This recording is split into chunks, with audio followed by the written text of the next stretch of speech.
ಇವಾಗ ನಿಮ್ ಜೀವನನ ನೀವು ಇಂಟ್ರೆಸ್ಟಿಂಗ್ ಮಾಡ್ಕೊಳ್ಳಿಲ್ಲ ಅಂತ ಹೇಳಿದ್ರೆ ಬೇರೆಯವ್ರು ಏನಕ್ಕೆ ಮಾಡ್ಕೋಬೇಕು ಅಲ್ವಾ?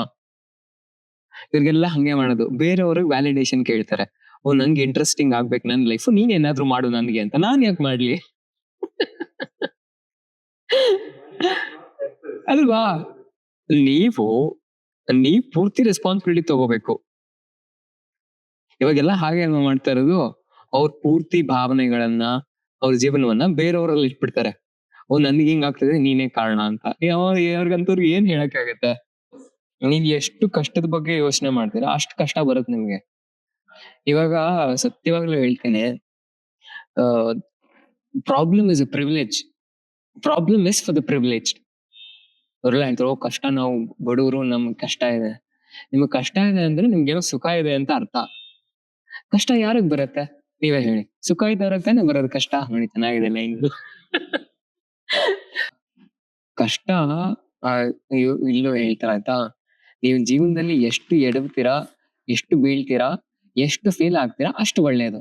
ಇದು ಒಂದು ಏನ್ ಗೊತ್ತಾ, ಜೀವನದಲ್ಲಿ ಆ ಒಂದು ಫ್ರೆಶ್ನೆಸ್ ಇರ್ಬೇಕು.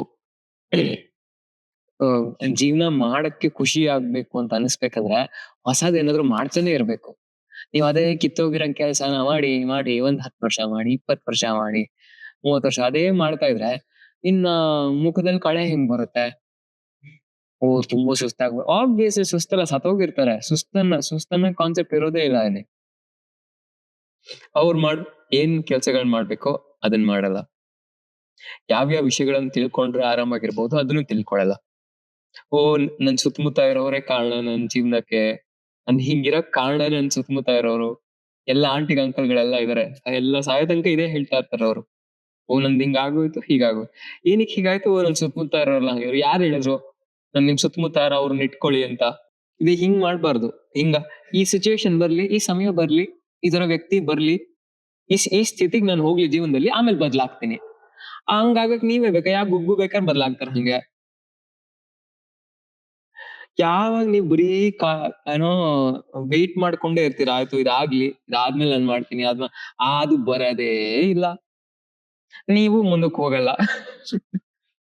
ಅಷ್ಟೊತ್ತು ಕೂದಲು ಎಲ್ಲ ಬಿಳಿ ಆಗತ್ತೆ. ಇನ್ನೇನ್ ಹೋಗೋ ಟೈಮ್ ಆಯ್ತು, ಆಯ್ತು ಇವಾಗ ನೀ ಮಾಡೋದು. ಅವಾಗ್ಲೇ ಮಾಡ್ಲಿ, ವಯಸ್ಸಿದ್ದಾಗ್ಲೇ ಮಾಡ್ಲಿಲ್ಲ, ಇವಾಗ ಏನ್ ಮಾಡೋದು ಅಂತ ಅಲ್ವಾ? ಇಂಥವ್ರು ನೋಡಿರ್ತೀರ ಅಲ್ವಾ? ಅಂದ್ರೆ ಎಷ್ಟು ನೆಮ್ಮದಿ ಆಗಿರ್ಬೋದು, ಏನು ಕಷ್ಟ ಇದ್ದೇ ಇರುತ್ತೆ ಖಂಡಿತವಾಗ್ಲು ಬದುಕಿರೋ ತನಕ. ಆದ್ರೆ ಕಷ್ಟನೇ ನಂದು ಜೀವನದ ಮೂಲ ಉದ್ದೇಶ ಅನ್ಕೊಂಡ್ ಬದುಕೋರ್ಗೆ ನಾವೇನಾದ್ರು ಹೇಳಕ್ಕಾಗತ್ತಾ?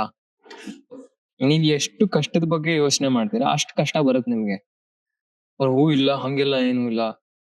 ನಾನು ನಮ್ ತಾಯಿಗೂ ಹೇಳ್ತಾ ಇರ್ತೀನಿ, ನೀವ್ ಎಷ್ಟು ಯಾವ್ದಾದ್ರು ತೊಂದ್ರೆ ಬಗ್ಗೆ ಯೋಚನೆ ಮಾಡ್ತೀರಾ ಅಷ್ಟದ್ ನಿಮ್ ಹತ್ರ ಬರುತ್ತೆ. ಅದ್ರ ಬಗ್ಗೆ ಯೋಚನೆ ಮಾಡ್ಬೇಡಿ, ಮಾತಾಡ್ಬೇಡಿ ಅಂತ ಹೇಳಿದ್ರೆ, ಓ ಮಾತಾಡಿದ್ರೆ ಹೋಗ್ಬಿಡುತ್ತಾ? ಖಂಡಿತ ಹೋಗುತ್ತೆ. ಏನೋ ನೋವಾಗಿರುತ್ತೆ ದೇಹದಲ್ಲಿ ಅಂತ ಹೇಳಿದ್ರೆ ನೀವ್ ಬರೀ ನೋವು ಕಡೆನೆ ಗಮನ ಕೊಡ್ತಾ ಇದ್ರೆ ನೋವು ಜಾಸ್ತಿ ಆಗತ್ತಾ ಕಮ್ಮಿ ಆಗತ್ತಾ? ಅಲ್ವಾ? ಕಾಲ್ ನೋವ್ತಾನೆ ಇರುತ್ತೆ. ಆ ಕಾಲ್ ನೋವು ಬಿಟ್ಬಿಟ್ಟು ಬೇರೆ ಕಡೆ ಗಮನ ಕೊಡಿ ನೀವು. ಇವಾಗ ಸತ್ಯವಾಗ್ಲೂ ಹೇಳ್ತೇನೆ, problem is a privilege. Problem is for the privileged. ಅವ್ರೆಲ್ಲ ಹೇಳ್ತಾರೆ, ಓ ಕಷ್ಟ, ನಾವು ಬಡವರು, ನಮ್ಗೆ ಕಷ್ಟ ಇದೆ. ನಿಮ್ಗೆ ಕಷ್ಟ ಇದೆ ಅಂದ್ರೆ ನಿಮ್ಗೇನೋ ಸುಖ ಇದೆ ಅಂತ ಅರ್ಥ. ಕಷ್ಟ ಯಾರಿಗ್ ಬರುತ್ತೆ ನೀವೇ ಹೇಳಿ? ಸುಖ ಇದ್ದವ್ರಕ್ಕಾನೆ ಬರೋದು ಕಷ್ಟ. ನೋಡಿ ಚೆನ್ನಾಗಿದೆ ಲೈನ್. ಅಲ್ವಾ? ಇವಾಗ ನೀವ್ ನೆಮ್ಮದಿಯಾಗ ಜೀವನ ಮಾಡ್ಕೊಂಡ್ ಹೋಗ್ತಾ ಇದೀರ ಅಂತ ಹೇಳಿದ್ರೆ ನಿಮ್ಗ್ ಗೊತ್ತು, ಆಯ್ತಪ್ಪ ಇವಾಗ ಒಂದು ಹಂತದಲ್ಲಿದ್ದೀನ, ಸ್ವಲ್ಪ ದಿನ ಆದ್ಮೇಲೆ ಬದಲಾವಣೆ ಆಗುತ್ತೋ, ಸಾಯೋ ತನಕನೂ ಹಿಂಗೆ ಇರ್ಬೇಕು ಅಂತ ಹೇಳಿದ್ರೆ ಹೆಂಗ್ ಸಾಧ್ಯ? ಕಷ್ಟ ಇಲ್ಲೂ ಹೇಳ್ತಾರ ಆಯ್ತಾ, ನೀವು ಜೀವನದಲ್ಲಿ ಎಷ್ಟು ಎಡವ್ತೀರಾ, ಎಷ್ಟು ಬೀಳ್ತೀರಾ, ಎಷ್ಟು ಫೇಲ್ ಆಗ್ತೀರಾ ಅಷ್ಟು ಒಳ್ಳೇದು. ಓ ನನ್ಗೆ ನನ್ ಜೀವನದಲ್ಲಿ ಕಷ್ಟನೇ ಬೇಡ, ನನ್ ಜೀವನದಲ್ಲಿ ಏನು ಫೀಲ್ ಆಗೋದೇ ಬೇಡ, ಏನು ಟ್ರೈ ಮಾಡೋದ್ ಬೇಡ, ಇಂಥವ್ರಿಗೇನ ಹೇಳಕ್ಕಾಗತ್ತಾ? ಓದಿ ಉದ್ಧಾರ ಆಗಿದ್ದಾರೆ ಅನ್ನೋರು ಜಗತ್ತಲ್ಲಿ ಸತ್ಯವಾಗ್ಲು ಯಾರು ಇಲ್ಲ. ಓ ತುಂಬಾ ಒಳ್ಳೆಯವನು, ಎಲ್ಲೋ ಒಂದ್ 10 ಕೋಟಿಲಾರ ಒಬ್ಬ ನಿಜವಾಗ್ಲೂ ಶಾಲೆಲಿ ಓದಿ ತುಂಬಾ ಮೇಲ್ ಹೋಗಿ ಜಗತ್ತಿಗೂ ಪ್ರಯೋಜನ ಆಗಿರೋದು. ಮಿಕ್ದವ್ರೆಲ್ಲ ಶಾಲೆಲೆಲ್ಲ ತುಂಬಾ ಗುಡ್ಸಗಿ ಗುಡ್ಡೆ ಹಾಕಿರೋರು ಯಾರು ದೇಶಕ್ಕೇನೋ ಉದ್ಧಾರ ಮಾಡಿಲ್ಲ. ನೀವೇನಾದ್ರೂ ಒಂದ್ ಮಾಡ್ತಾ ಇದ್ರ ಅಂತ ಹೇಳಿದ್ರೆ ನೀವು ಆಕ್ಚುಲ್ ಆಗಿ ನಿಮ್ಗೆ ಆ ಬೆಳವಣಿಗೆ ಕಾಣಿಸ್ಬೇಕು. ನಾನ್ ಮುಂದ್ ಹೋಗ್ತಾ ಇದೀನಿ, ನಾನ್ ಬೆಳೀತಾ ಇದೀನಿ, ಏನೋ ಮಾಡ್ತಾ ಇದೀನಿ. ಎಷ್ಟೇ ಕಮ್ಮಿ ರೆಸ್ಪಾನ್ಸ್ ಇರ್ಲಿ, ಎಷ್ಟೇ ಕಮ್ಮಿ ಜನ ಇರ್ಲಿ, ಏನು ಬದಲಾವಣೆ ಆಗಲ್ಲ. ನಿಮಗ್ ಅನ್ಸ್ಬೇಕಿಲ್ಲ ನಾನ್ ಇದ್ ಹೇಳೋದ್ರಿಂದ 10 ಜನ ಇದಾರ, 100 ಜನ ಇದಾರ, ಇಬ್ರು ಇದಾರ, ಬದಲಾವಣೆ ತರ್ತಾ ಇದೀಯಾ ಅಷ್ಟೇ ಮುಖ್ಯ. ಓ ಇಲ್ಲ ಇವಾಗ ನಾನ್ ಮಾತಾಡ್ತಾ ಇದೀನಿ, ನಾವ್ 100 ಜನ ಕುತ್ಕೋಬೇಕು ಇಲ್ಲಿ ಅಂತ ಹೇಳಿದ್ರೆ ಅರ್ಥ ಇಲ್ಲ. ಆ 100 ಜನ ಇವಾಗ 1,000 ಜನ ಇವಾಗೇನೋ ಒಂದ್ ವಿಷಯ ಹೇಳ್ತಾ ಇದೀನಿ ಅಂತ ಹೇಳಿದ್ರೆ ಕೂತ್ಕೊಂಡ್ ಕೇಳ್ತಾ ಇದೀನಿ. 1,000 ಜನ ಇದಾರೆ, 1000 ಜನ ಬದ್ಲಾಗ್ತಾರ? ನಾನ್ ಹಂಗೆ ಅಲ್ವಾ ವಾಲ್ಯೂಮ್ ಇಷ್ಟೊಂದ್ ಜನ ಬರ್ತಾರೆ, ಜನಗಳ ಅವಶ್ಯಕತೆ ಇಲ್ಲ. ಅಲ್ಲಿ ಬಂದ್ ಕೂತಿರೋ 5 ಜನ ಕೂತಿರ್ಲಿ ಆಯ್ತಾ, 5 ಜನ ನಿಮ್ ವಿಷಯ ಕೇಳಿ ಬದ್ಲಾಗ್ಲಿ, ಮುಗ್ದೋಯ್ತು ನನ್ ಕೆಲ್ಸ. ನಾನ್ ಏನೋ ಹೊಸದಾಗಿ ಹೇಳ್ತೇನೆ, ನೀವೆಲ್ಲ ಜಗತ್ತಿರೋರೆಲ್ಲ ಕುತ್ಕೊಂಡ್ ಕೇಳ್ಬೇಕು, ಜಗತ್ತೆಲ್ಲ ಬದ್ಲಾಗ್ಬೇಕು ಅಂತ ಹೇಳಿದ್ರೆ ಹೆಂಗಾಗತ್ತೆ ಅದು? ಇದು ಒಂದು ಏನ್ ಗೊತ್ತಾ, ಜೀವನದಲ್ಲಿ ಆ ಒಂದು ಫ್ರೆಶ್ನೆಸ್ ಇರ್ಬೇಕು.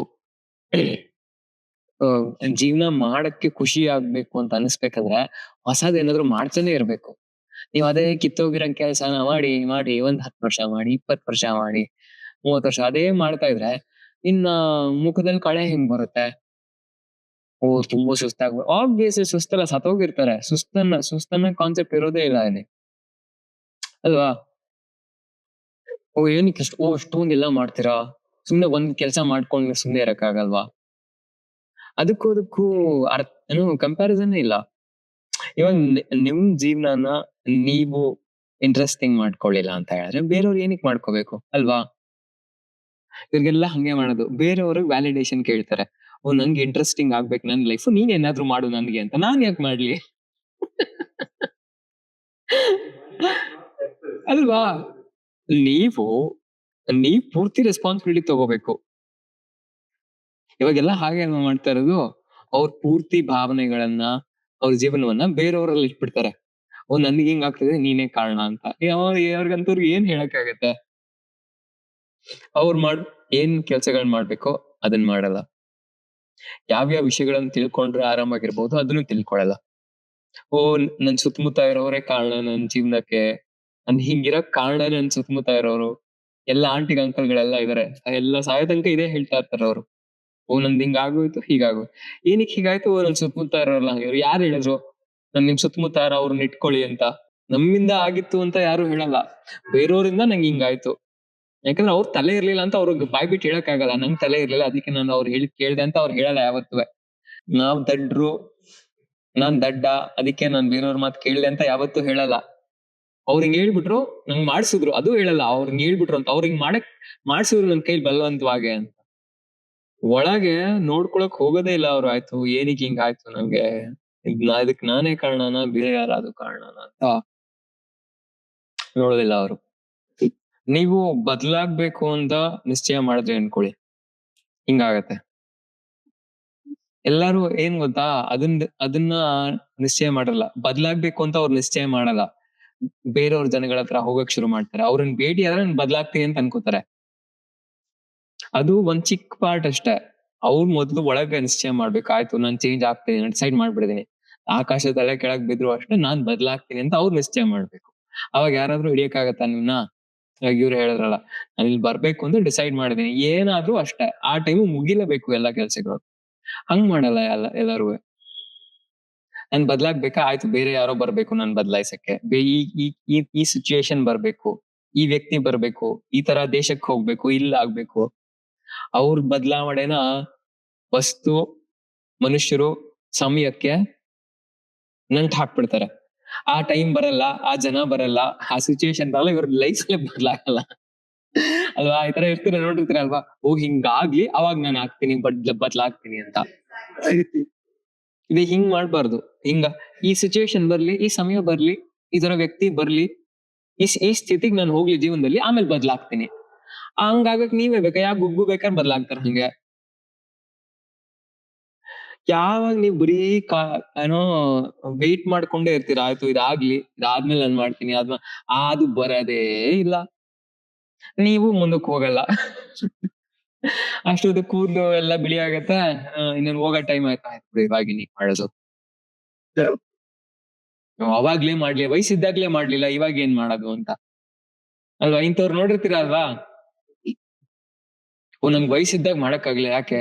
ಯಾರು ಸಪೋರ್ಟ್ ಮಾಡ್ಲಿಲ್ಲ. ಇವಾಗ ಎಲ್ಲರೂ ಸಪೋರ್ಟ್ ಮಾಡೋರು ಇದಾರ್ ತಾನೇ, ಇವಾಗ ಏನಿಗ್ ಮಾಡಲ್ಲ? ಅಂದ್ರೆ ನಿಜವಾಗ್ಲೂ ನಿಮಗ್ ಒಳಗಿಂದ ಬಂದಿಲ್ಲ ಅದ್ ಮಾಡ್ಬೇಕು ಅಂತ. ವಯಸ್ಸಿಗೂನುವೆ ಮಾಡೋ ಕೆಲ್ಸಕ್ಕೂನುವೆ ಏನ್ ಸಂಬಂಧ ಇಲ್ಲ. ಕೆಲವೊಂದಕ್ಕಿದೆ. ಕೆಲವೊಂದ್ ಬಹಳಷ್ಟು ವಿಷಯಗಳಿಗಿಲ್ಲ. ಎಲ್ಲಾನು ವಯಸ್ಸಿಗೆ ಕಟ್ಟಿಟ್ಬಿಟ್ರೆ ನೀವು, ಓ ಇಲ್ಲ ನಂಗ್ ವಯಸ್ಸಾಗ್ಬಿಡ್ತು. ಇದು ಇದೇ ಅಲ್ವಾ ಕಾಮನ್ ಆಗಿ ಎಲ್ಲಾರು ಹೇಳೋದು. ಓ ನನ್ ಜೀವನ ಆಗೋಯ್ತು. ಓ ನಂಗ್ ಏನ್ ಮಾಡಕ್ಕಾಗಲ್ಲ ಇವಾಗ. ಇಂಥವ್ರನ್ನ ಇವ್ರು ಶುರು ಮಾಡಕ್ಕಿಂತ ಮುಂಚೆನೆ ಆ ಭಾವನೆಯನ್ನ ಸಾಯಿಸ್ಬಿಟ್ಟಿರ್ತಾರೆ. ಇಂಥವ್ರಿಗೆ ನಾವೇನು ಹೇಳಕ್ಕಾಗಲ್ಲ. ಅದಕ್ಕೆ ಹೌದೇನಪ್ಪಾ ಸರಿ ಆಯ್ತು ಬಿಡು ನಿಂಗೂ ಟೈಮ್ ಆಯ್ತು ಹೋಗೋದು ಹೋಗು ಅಂತ ಹೇಳ್ಬಿಟ್ಟು ಬಿಟ್ಬಿಡ್ಬೇಕಷ್ಟೇ ಅವ್ರಿಗೆ. ಸ್ಥಿರತೆ ಅಂತ ಒಂದ್ ಪದ ಇದೆ. ಸ್ಟೆಬಿಲಿಟಿ ಅಂತ ಕರಿತೀವಿ ಅಲ್ವಾ? ಇವಾಗ ಯಾವ್ದೇ ಕೆಲ್ಸ ಏನಾದ್ರು ಮಾಡ್ತಾ ಇದ್ದೀರಾ ಅಂತ ಹೇಳಿದ್ರೆ ನಿಮ್ಗೂ ಅನ್ಸುತ್ತೆ, ಆಯ್ತಪ್ಪ ನಾನ್ ಮಾಡೋ ಕೆಲ್ಸದಲ್ಲಿ ನನ್ಗೆ ಶ್ರದ್ಧೆ ಇರ್ಬೇಕು, ಆಸಕ್ತಿ ಇರ್ಬೇಕು. I need to have faith. ಆಮೇಲೆ ನಾನ್ ಮಾಡೋ ಕೆಲ್ಸದಲ್ಲಿ ನಾನ್ ದೃಢವಾಗಿ ನಿಲ್ಬೇಕು ಅಂತ ಅನ್ಸಿರುತ್ತೆ. ಏನೇ ಕೆಲ್ಸ ಆಗಿರ್ಬೋದು. ನಿಮ್ಮ ನಿಮ್ ಕರಿಯರ್ ರಿಲೇಟ್ ಆಗಿರ್ಬೋದು ಅಥವಾ ನಿಮ್ಮ ಸ್ವಂತ ವೈಯಕ್ತಿಕ ಜೀವನದಾಗಿರ್ಬೋದು. ನೀವ್ ಏನೇ ಕೆಲ್ಸ ಮಾಡ್ಕೊಂಬಂದ್ರು ನಿಮ್ಗ್ ಅನ್ಸುತ್ತೆ, ನಾನ್ ಇದೇನೋ ಮಾಡ್ತಾ ಇದೀನಿ ಅಂದ್ರೆ ನಂಗೆ ಸ್ಟೆಬಿಲಿಟಿ ಬೇಕು. ಏನೋ ಒಂದ್ ಮಾಡಕ್ ಶುರು ಮಾಡಿದೀರಾ. ಆದ್ರೆ ಆಚೆ ಈಚೆ ಹೋಗ್ತೀರಾ ನೀವು. ಒಂದ್ ಸ್ವಲ್ಪ ದಿನ ಅನ್ಸರ್ಸ್ತೀರಾ, ಮತ್ತೆ ಬಿಟ್ಟೋಗುತ್ತೆ, ಮತ್ತೆ ಅನ್ಸರ್ಸ್ತೀರಾ. ನೀವ್ ದೃಢವಾಗಿ ನಿಂತಿರಲ್ಲ. ಇವಾಗ ನೀವ್ ನೋಡುತ್ತೀರಾ ಕೆಲವೊಬ್ರು ಏನಾದ್ರು ಒಂದ್ ಕೆಲ್ಸ ಮಾಡಕ್ ಶುರು ಮಾಡಿದ್ರೆ ಅದು ಕೊನೆಗ್ ಹೋಗೋ ತನಕ ನಿಲ್ಸೋದಿಲ್ಲ ಅವ್ರು. ತಲೆ ಕೆಳಗಾದ್ರೂನು ನಿಲ್ಸೋದಿಲ್ಲ. ಆದ್ರೆ ಇದ್ ಎಲ್ಲರಿಗೂ ಬರೋದಿಲ್ಲ. ನೀವು ಗಮನಿಸಿರ್ತೀರಾ? ಇದ್ ನನಗೆ ಆಗತ್ತೆ ಎಷ್ಟೊಂದ್ ಸತಿ. ಏನೋ ಮಾಡ್ತೀನಿ, ಪೂರ್ತಿ ನಿಂತಿದ್ದೀನಪ್ಪಾ, ಸ್ಟೇಬಲ್ ಆಗಿ ಅಂತ ಅನ್ಕೋತೀನಿ. ಆಮೇಲೆ ಇನ್ನೊಂದೇನೋ ತಲೆ ಎಲ್ಲೋ ಹೋಗುತ್ತೆ, ಅಲ್ಲೆಲ್ಲೋ ಹೋಗಿ ಏನೋ ಮಾಡ್ಬೇಕು ಅಂತ.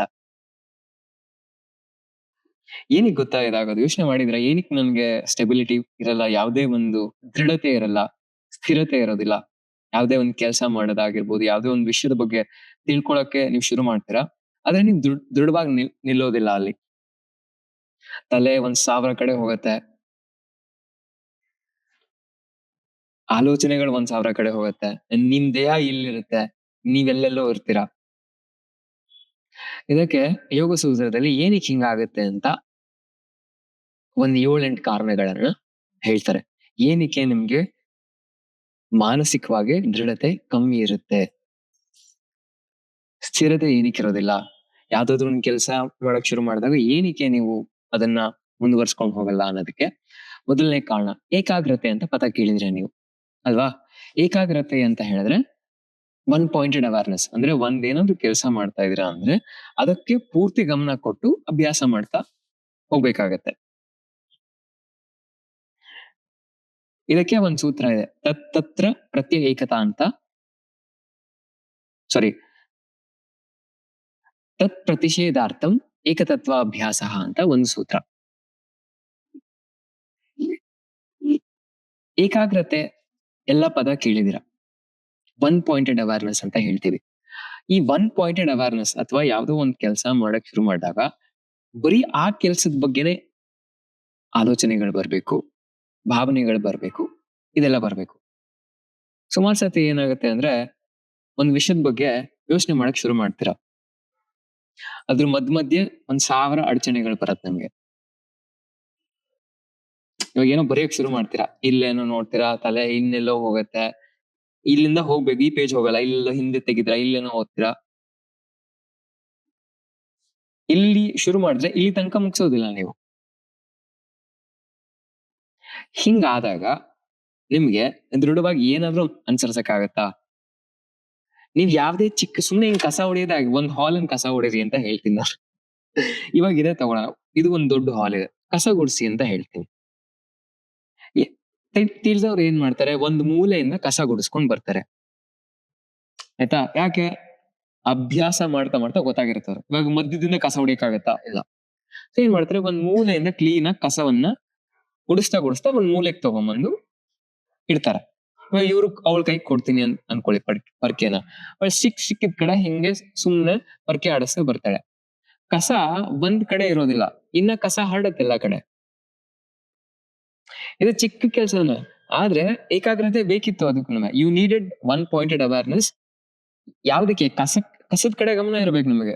ಆಯ್ತಪ್ಪ ನಿಧಾನಕ್ಕೆ ಗುಡಿಸ್ತಾ ಇದೀನ, ಆಯ್ತು ಕಸ ಎಲ್ಲ ಒಂದ್ ಕಡೆಗೆ ತಗೊಂಡ್ ಬರ್ತಾ ಇದೀನಿ. ಯೋಗ ಸೂತ್ರದಲ್ಲಿ ಏನ್ ಹೇಳ್ತಾರೆ ಅಂತ ಹೇಳಿದ್ರೆ, ನಿಮ್ಗೆ ದೃಢತೆ ಅನ್ನೋದಿಲ್ಲ, ಸ್ಟೆಬಿಲಿಟಿ ಏನಕ್ಕಿಲ್ಲ ಅಂತ ಹೇಳಿದ್ರೆ ಏಕಾಗ್ರತೆ ಇಲ್ಲ ಅಂತ ಹೇಳ್ತಾರೆ. ಇವಾಗ ನೀವು ಎಷ್ಟೊಂದ್ ಸತಿ ಹೇಳ್ತೀರಾ, ಕಾನ್ಸಂಟ್ರೇಷನ್ ಇಲ್ಲ ನಂಗೆ, ಅದು ಇದು ಕಥೆಗಳೆಲ್ಲ ಹೊಡಿತಾರೆ. ಮಕ್ಕಳಿಗೆ ಕಾನ್ಸಂಟ್ರೇಷನ್ ಇಲ್ಲ, ಅಡಲ್ಟ್ಸ್ಗೆ ಯಾರಿಗಾದ್ರೂ ಆಗಿರ್ಬೋದು. ನಾನು ಸುಮಾರು ಸತಿ ಉದಾಹರಣೆ ಕೊಟ್ಟಿದ್ದೀನಿ. ಸಿನಿಮಾ ನೋಡ್ತೀರಾ, 3 ಅವರ್ ಕುತ್ಕೊಂಡಿರ್ತೀರಾ, ಅಳ್ಳಾಡೋದಿಲ್ಲ, ಎಲ್ಲಿಂದ ಬಂತು ಇದಕ್ಕೆ ಕಾನ್ಸಂಟ್ರೇಷನ್? ಪೂರ್ತಿ ಏಕಾಗ್ರತೆ ಇತ್ತಲ್ವಾ? ಸೊ ಏಕಾಗ್ರತೆಗೆ ಮೂಲ ಕಾರಣ ಏನು? ಆಸಕ್ತಿ. ಆಸಕ್ತಿ ಇತ್ತು.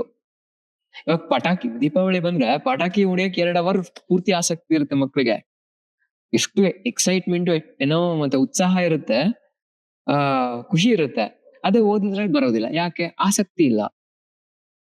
ಸೊ ಇದು ವಿಷಯಕ್ಕೆ ಸೀಮಿತವಾದದ್ದು. ಅಂದ್ರೆ ಏನೋ ಜ್ಞಾನಕ್ಕಲ್ಲ.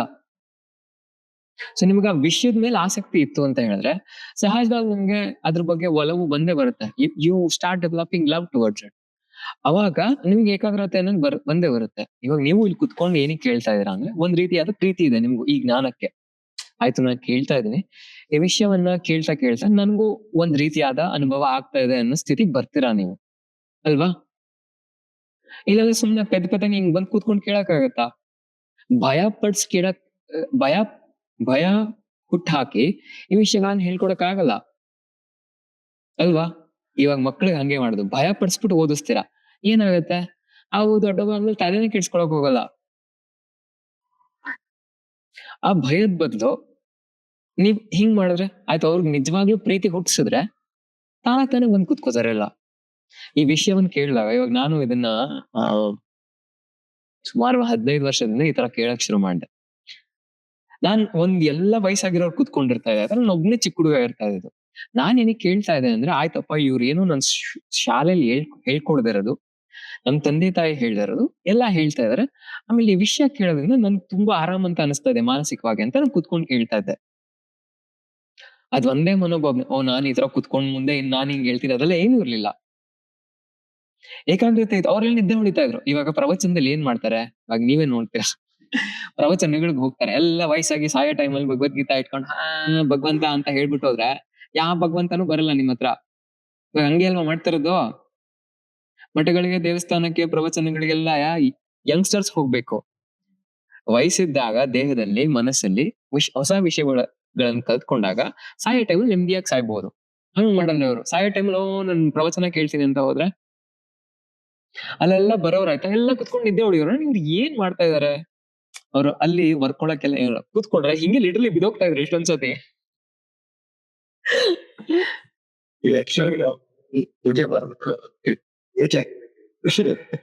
ಅದಕ್ಕೂ ಏನು ಸಂಬಂಧ ಇಲ್ಲ. See you need knowledge when you young and when this thirst.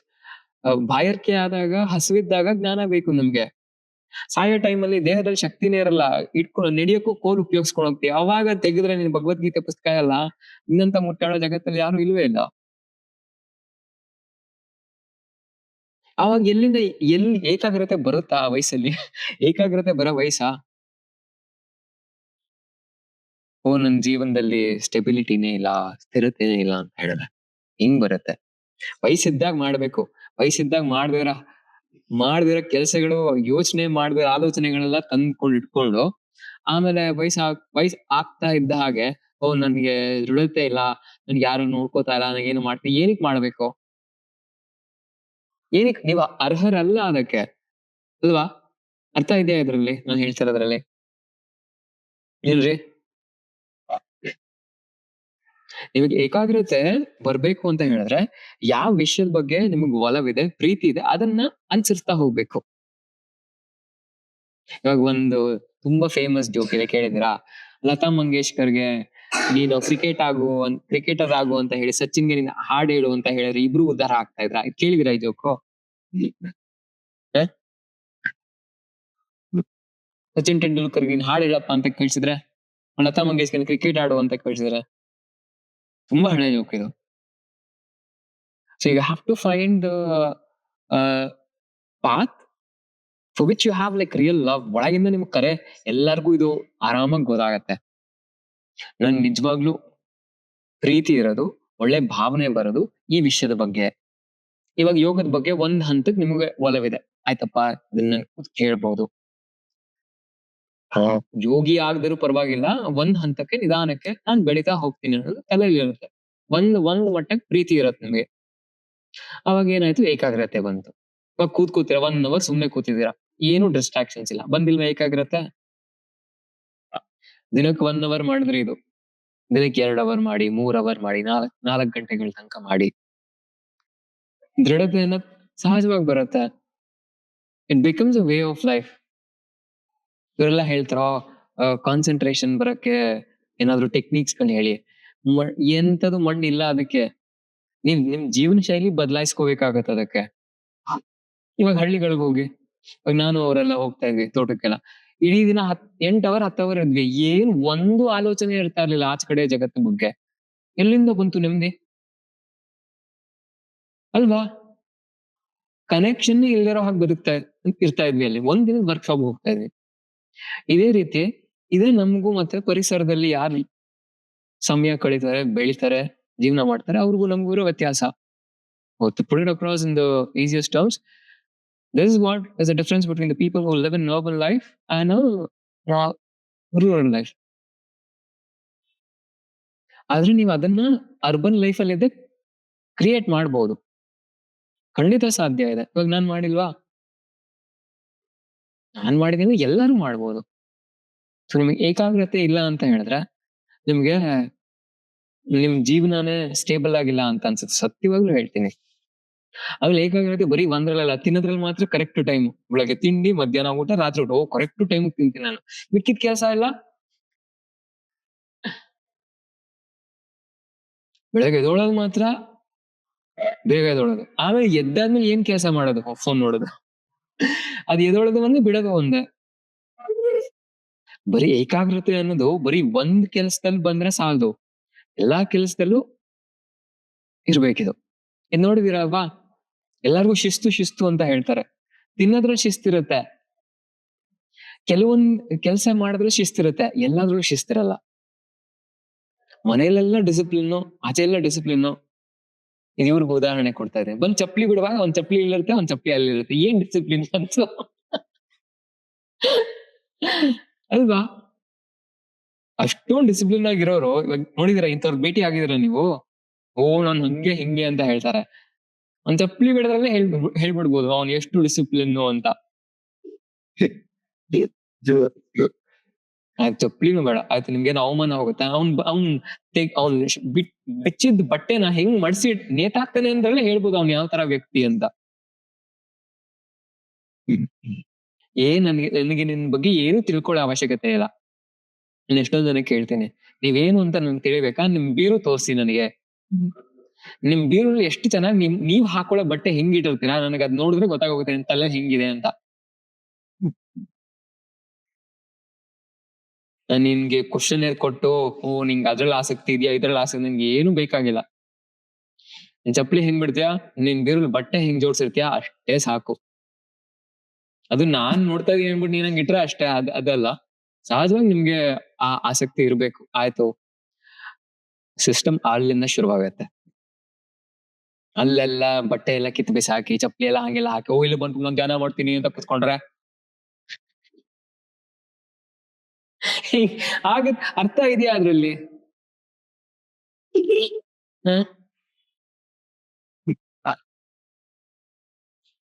Doesn't make any sense at all. ಏಕಾಗ್ರತೆ ಹೆಂಗ್ ಬರ್ಬೇಕಾ? ನೀವ್ ದಿನನಿತ್ಯ ಮಾಡೋ ಕೆಲಸದಲ್ಲಿ ಶ್ರದ್ಧೆಯನ್ನ ಮಾಡ್ತಾ ಹೋಗ್ಬೇಕು. ಬಟ್ಟೆ ಮಡ್ಸಕ್ ಬರಲ್ಲ, ತಿಂದಿದ್ದು ತಟ್ಟೆ ಎತ್ತಿಡಲ್ಲ, ಕುಡ್ದಿರೋ ಲೋಟ ಎತ್ತಿಡಲ್ಲ ಅಂದ್ರೆ ಇನ್ ಎಂತ ಜ್ಞಾನಿಗಳಾಗಕ್ ಸಾಧ್ಯ ನೀವು? ದೇವ್ರು ಬಂದ್ ನಿಮ್ ಮುಂದೆ ನಿಂತ್ರು ನೀವು ಕಂಡಿಡಿಯೋನು ರೆಕಗ್ನೈಸ್ ಮಾಡೋದಿಲ್ಲ, ಇವ್ನ್ ಯಾರೋ ಮುಟ್ಟಾಳ ಇರ್ಬೇಕು, ಹೊರಟೆ ಹೋಗ್ತೀರಾ ನೀವು, ಅಲ್ವಾ? ಏನಂತೀರಾ? ಹ್ಮ್ ನಿಮ್ಗ್ ದೃಢತೆ ಬರ್ಬೇಕಾ, ಸ್ಟೆಬಿಲಿಟಿ ಬೇಕಾ? ಫಸ್ಟ್ ಏಕಾಗ್ರತೆ ಇರ್ಬೇಕು. ನಿಮ್ಗೆ ಆಸಕ್ತಿ ಏಕಾಗ್ರತೆ ಎಲ್ಲಿ ಬರುತ್ತೆ? ಆ ವಿಷಯದ ಬಗ್ಗೆ ಪ್ರೀತಿ ಇರ್ಬೇಕು, ಆಸಕ್ತಿ ಇರ್ಬೇಕು. ತಾನಾಗ್ ತಾನೇ ಬರುತ್ತೆ. ನೀವೆಲ್ಲ ಟಿವಿ ನೋಡ್ತೀರಾ ತಾನೆ? ನೋಡ್ತೀರಾ ಟಿವಿ? ಟಿವಿ ನೋಡ್ತೀರಾ? ಒಂದ್ಸತಿ ಕೂತ್ರೆ 1 ಅವರ್ ಕಂಟಿನ್ಯೂಸ್ ಆಗಿ ನೋಡ್ತೀರಲ್ವಾ ಟಿವಿನ? ನೋಡ್ತೀರಾ ಇಲ್ವಾ? ಏ ಸುಮ್ನೆ ಸುಳ್ಳು ಹೇಳ್ಬಾರ್ದು. ಆಯ್ತು ಸಮ್ಮರ್ ಹಾಲಿಡೇಸ್ ನೋಡೇ ನೋಡ್ತೀರಾ ತಾನೆ? ನೋಡಲ್ಲ ಇನ್ನು? ಎಲ್ಲಿಂದ ಬಂತು ಇಂಟ್ರೆಸ್ಟು ಅದಕ್ಕೆ? 1 ಅವರ್ ನಾನ್ ಸ್ಟಾಪ್ ಟಿವಿ ನೋಡೋದಕ್ಕೆ?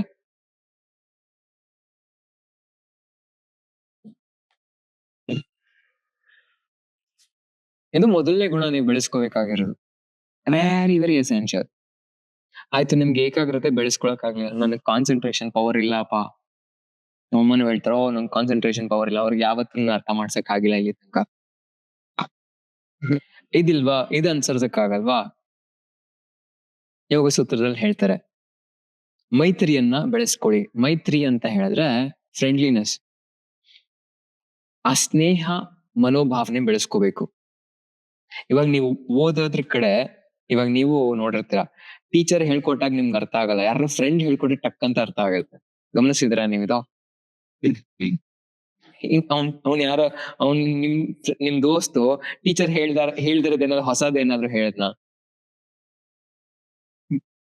ಇಲ್ಲಿ ಏನ್ ಹೇಳ್ತಾರಂತ ಹೇಳಿದ್ರೆ, ನೀವು ಯಾವ್ದೇ ವಿಷಯಗಳನ್ನ ಅನುಸರಿಸ್ತಾ ಇರ್ಬೋದು ಅಥವಾ ಯಾರೇ ವ್ಯಕ್ತಿಗಳ ಜೊತೆ ಮಾತಾಡ್ತಾ ಇರ್ಬೋದು, ಯಾವುದೇ ಹಾದಿಯನ್ನ ನೀವು ಅನುಸರಿಸ್ತಾ ಇರ್ಬೋದು, ಸ್ನೇಹ ಮನೋಭಾವನೆಯನ್ನು ಬೆಳೆಸ್ಕೋಬೇಕು. ಒಂದು ಇವಾಗ ಉದಾಹರಣೆ ನಾನು ಅವ್ರ ಶಿಕ್ಷಕ, ಟೀಚರ್ ಅಂತ ಹೇಳ್ತೀನಿ.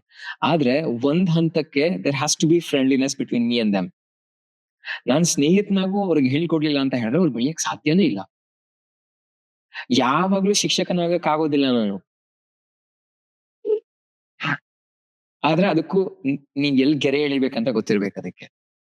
ಇಲ್ಲ ಅಂದ್ರೆ ಅವರು ಕ್ರಾಸ್ ಮಾಡ್ಬಿಡ್ತಾರೆ ಅದನ್ನ. ಈ ಸ್ನೇಹ ಭಾವ ಬಹಳ ಮುಖ್ಯ. ಮೈತ್ರಿ ಅಂತ ಹೇಳ್ತೀವಿ ಇದಕ್ಕೆ. ನೀವು ಮೈತ್ರಿ ಗುಣ ಬೆಳೆಸ್ಕೊತಾ ಹೋದ್ರೆ, ಸ್ಟಾರ್ಟ್ ಡೆವಲಪಿಂಗ್ ದಸ್ ಫ್ರೆಂಡ್ಲಿನೆಸ್, ಸಹಜವಾಗಿ ನಿಮ್ಗೆ ಸ್ಟೆಬಿಲಿಟಿ ಬರುತ್ತೆ. ಇವಾಗ ನೀವು ಗಮನಿಸಿರ್ತೀರ, ಎಷ್ಟೊಂದ್ ಸತಿ ನಿಮ್ಮ ಸುತ್ತಮುತ್ತ ಸಂಬಂಧಿಕರು ಬಗೆಹರಿಸ್ತಾ ಇರೋ ಸಮಸ್ಯೆಗಳು, ನಿಮ್ಮ ಸ್ವಂತ ಮನೆಯಲ್ಲಿ ಸಮಸ್ಯೆ ಕಂಡಿಡ್ಕೊಳಕ್ ಆಗ್ದೇನೆ ಇದ್ದಾಗ ಒಬ್ಬ ಸ್ನೇಹಿತ ಬಂದ್ ಏನೋ ಒಂದ್ ಹೇಳ್ತಾನೆ, ಮುಗ್ದೋಯ್ತು ಕತೆ, ಎಲ್ಲ ಸಾಲ್ವ್ ಆಗತ್ತೆ ಅವಾಗ. ಇದೇ ತರ ಇದನ್ನೇ ಬೇರೆ you apply to all walks of life. ಈ ಮೈತ್ರಿ ಕರುಣೆಯನ್ನ ನೀವು ಮೂಲ ಅರ್ಥ ಏನು ಅಂತ ಹೇಳಿದ್ರೆ, you have to be friendly towards your own self. ನೀವು ನಿಮ್ಮ ಸ್ನೇಹಿತ ಆಗಿರ್ಬೇಕು. You have to be your best friend first if you want to have countless best friend outside. ಇದು ಕೇಳಿದಿರಾ ಇದು?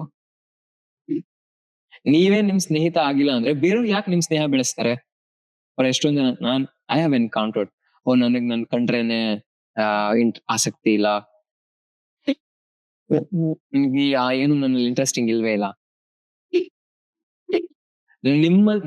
ನಿಮ್ ಹೊಟ್ಟಿಗೆ ನೀವು ಸ್ನೇಹ ಬೆಳೆಸ್ಕೊಳ್ಳಿಲ್ಲ ಅಂತ ಹೇಳಿದ್ರೆ ಬೇರೆಯವ್ರು ಏನಕ್ಕೆ ಸ್ನೇಹಿತರಾಗ್ತಾರೆ ನಿಮ್ಗೆ?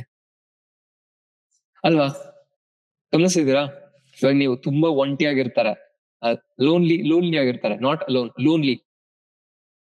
ಯಾರು ಲೋನ್ಲಿ ಆಗಿರ್ತಾರೆ ಅವ್ರಿಗೆ ಹೋಗಿ ನೋಡಿ, ಅವ್ರಿಗೆ ಅವ್ರ ಜೊತೆ ಸಮಯ ಕಳಿಯೋದಕ್ಕೆ ಆಸಕ್ತಿ ಇರೋದಿಲ್ಲ. ನೋಡಿದೀರ ಅಂತವ್ರನ್ನ? ಅವ್ರಿಗೆ ಅವ್ರ ಬಗ್ಗೆನೇ ಆಸಕ್ತಿ ಇರಲ್ಲ, ಸಹಜವಾಗಿ ಅವ್ರಿಗೆ ಸ್ನೇಹಿತರು ಇರೋದಿಲ್ಲ. ಯಾಕೆ? ಅವ್ರಿಗೆ ಅವ್ರ ಜೀವನದ ಮೇಲೆ ಆಸಕ್ತಿ ಇಲ್ಲ.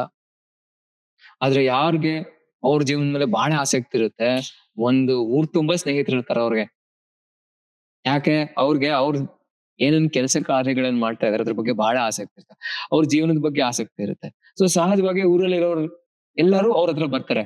ಇವನೇನೋ ನಿಜವಾಗ್ಲೂ ನಾನ್ ಮಾಡಿದ್ರೆ ಇವನೇನೋ ಮಾಡ್ತಾ ಇದ್ದಾನಪ್ಪ, ಇವನ ಹತ್ರ ಹೋಗಿ ನಾನ್ ಸಮಯ ಕಳೆದ್ರೆ ನನ್ಗೂ ಏನೋ ಹೊಸ ವಿಷಯ ತಿಳಿಯುತ್ತೆ ಅಂತ ಬಂದೇ ಬರ್ತಾರೆ. ಅದಕ್ಕೆ ನೀವು ಏನೋ ಬರ್ತಾ ಇರೋದು. ಬಹಳ ಮುಖ್ಯ ಇದು. ನನಗೆ ಬೆಸ್ಟ್ ಫ್ರೆಂಡ್ಸೇ ಇಲ್ಲ, ಏನಿಗ್ ಬೇಕು? ನೀವು ಈ ಸ್ನೇಹ ಮನೋಭಾವನೆಯನ್ನು ಬೆಳೆಸ್ಕೋಬೇಕು. ಇದಕ್ಕೆ ಮೈತ್ರಿ ಗುಣ ಅಂತ ಹೇಳ್ತೀವಿ. ಬಹಳ ಬಹಳ ಮುಖ್ಯ. ಇದು ಶಾಲೆಯಲ್ಲಿ ಜೀವನದಲ್ಲಿ ಯಾರು ಹೇಳ್ಕೊಡೋದಿಲ್ಲ. ನೀವು ಮೊದಲು ನಿಮ್ಮ ಸ್ನೇಹಿತರಾಗ್ಬೇಕು. 2ನೇದು ಪುಸ್ತಕ, 3ನೇದು ಜನಗಳು. ಇವಾಗೆಲ್ಲ ಉಲ್ಟಾ. ಫಸ್ಟ್ ಬೆಸ್ಟ್ ಫ್ರೆಂಡ್ ಜನ, ಸೆಕೆಂಡು ಪುಸ್ತಕ, ಆಮೇಲೆ ಥರ್ಡ್ ನಾನು. ಹಿಂಗಾದಾಗ ಅರ್ಥ ಇದೆಯಾ? ನೀವು ನಿಮ್ಮ ಮೊದಲನೆಯ ಸ್ನೇಹಿತ ಆಗ್ಬೇಕು. ಆನಂತರ ಪುಸ್ತಕಗಳು, ಮೂರನೇದು ಜನಗಳು. ಇದು ಯಾರು ಅನ್ಸಿಸ್ತಾರೆ ಅಲ್ವಾ ಅವ್ರೇ ನೆಮ್ಮದಿಯಾಗಿರೋದು, ಸತ್ಯವಾಗ್ಲೂ ಹೇಳ್ತೀನಿ. ಫೋನು ಹಾಳಾಗೋಯ್ತು, ತೆಗೆದು ಬಿಸಾಕಿ ಅದನ್ನ. ಇದನ್ನ ನೀವು ಅನ್ಸರಿಸಿ ನೋಡಿ ಎಷ್ಟು ನೆಮ್ಮದಿ ಇರುತ್ತೆ ನಿಮಗೆ ಅಂತ. ಸಹಜವಾಗಿ ನೀವು you seek a kind of a shift from your current existence. ಈ ಒಂದು ಆಲೋಚನೆ ಬದಲಾಯ್ತಾ ಮುಗಿದೋಯ್ತು. ನೀವು ಸ್ನೇಹಿತರನ್ನ ಹುಡ್ಕಕ್ ಬಿಡ್ತೀರಾ, ಸೋಷಿಯಲೈಸಿಂಗ್ ಗ್ರೂಪ್ಸ್ ಗಳಲ್ಲಿ ಹುಡ್ಕಕ್ ಬಿಡ್ತೀರಾ, ನಿಮ್ಗೆ ಆಗಿರ್ತೀರಾ ಒಂದೇ ಕಡೆ. ಇವಾಗ ಹಂಗಾಗ್ತಾ ಇಲ್ಲ. ಪ್ರತಿ ವಾರ ಏನಾದ್ರು ಹೊಸಾದ್ ಮಾಡ್ಬೇಕು, ಅಲ್ಲಿ ಹೋಗ್ಬೇಕು, ಇಲ್ಲಿ ಯಾಕೆ? ಒಳಗಡೆ ಖಾಲಿ ಇದೆ ಎಲ್ಲ. ಈ ಖಾಲಿತನವನ್ನ ತುಂಬಿಸ್ಕೊಳಕ್ಕೆ ಊರೆಲ್ಲ ಸುತ್ತೀರಾ. ಹಂಗಂತ ಸುಮ್ನೆ ಮನೇಲಿ ರೂಮಲ್ಲಿ ಹಾಕೊಂಡಿರಿ ಅಂತ ಹೇಳ್ಸಲ್ಲ, ಅದು ಅವಶ್ಯಕತೆ. ಆದ್ರೆ ಉದ್ದೇಶವನ್ನ ತಿಳ್ಕೊಳ್ಳಿ. ಹೊಸ ಅನುಭವಗಳು ಖಂಡಿತ ಬೇಕು. ನಾನು ಹೊರಗೆ ಹೋಗ್ತೀನಿ ಯಾಕೆ? ಈ ವಿಷಯಗಳನ್ನ ತಿಳ್ಕೊಳಕ್ಕೆ. ವಿಷಯಗಳನ್ನ ತಿಳಿದು ನಂಗೆ ಒಂದ್ ರೀತಿ ಸಮಾಧಾನ ಆಗುತ್ತೆ. ಮತ್ತೆ ವಾಪಸ್ ಬಂದು ಕೆಲಸವನ್ನ ಅನುಸರಿಸ್ತೀವಿ. ಬಹಳ ಮುಖ್ಯ. ಈ ತರ ನೀವು ಮನೋಭಾವನೆಯನ್ನು ಬೆಳೆಸ್ಕೊಂಡಾಗ, ನಿಮಗೆ ನೀವು ಒಳ್ಳೆ ಸ್ನೇಹಿತರಾಗಿದ್ದಾಗ ನಿಮ್ಮಲ್ಲಿ ಒಂದ್ ರೀತಿಯಾದ ದೃಢತೆ ಬರುತ್ತೆ, ಸ್ಥಿರತೆ ಬರುತ್ತೆ. ಆಯ್ತು, ನೀವ್ ಹೇಳ್ತೀರ ನನಗೆ ಇದು ಬೆಳೆಸ್ಕೊಳಕ್ ಆಗದೇ ಇಲ್ಲ, ಹಾಗಲ್ವಾ? ಸರಿ. ಎರಡನೇ, ಕರುಣೆ. ಕೇಳಿದಿರಲ್ವಾ? ಕರುಣೆ ಅಂದ್ರೆ ಕಂಪ್ಯಾಷನ್ ಅಂತ ಹೇಳ್ತಾರೆ. ನೀವೇ ಹೇಳಿ, ಎಷ್ಟು ವ್ಯಕ್ತಿಗಳಿಗೆ ಅಥವಾ ವಸ್ತುಗಳಿಗೆ ಅಥವಾ ನಿಮ್ ಸುತ್ತಮುತ್ತ ಏನಿದೆ, ಯಾವ ವ್ಯಕ್ತಿ, ವಿಷಯ ಅಥವಾ ವಸ್ತುವಿಗೆ ನಿಮಗೆ ಈ ಭಾವನೆ ಇದೆ, ಕರುಣೆ ಇದೆ? ಮಕ್ಕಳ ಬಗ್ಗೆ ಕರುಣೆ ಇದ್ದೇ ಇರುತ್ತೆ, ಅದನ್ನೇ ಹೇಳೋ ಅವಶ್ಯಕತೆನೇ ಇಲ್ಲ. ಪ್ರಾಣಿಗಳ ಬಗ್ಗೆ ಕರುಣೆ ಇದೆ, ಗಿಡ ಮರಗಳ ಬಗ್ಗೆ ಕರುಣೆ ಇದೆ. ಯಾವ್ದ್ರ ಬಗ್ಗೆ ನಿಮ್ಗೆ ಕರುಣೆ ಇದೆ?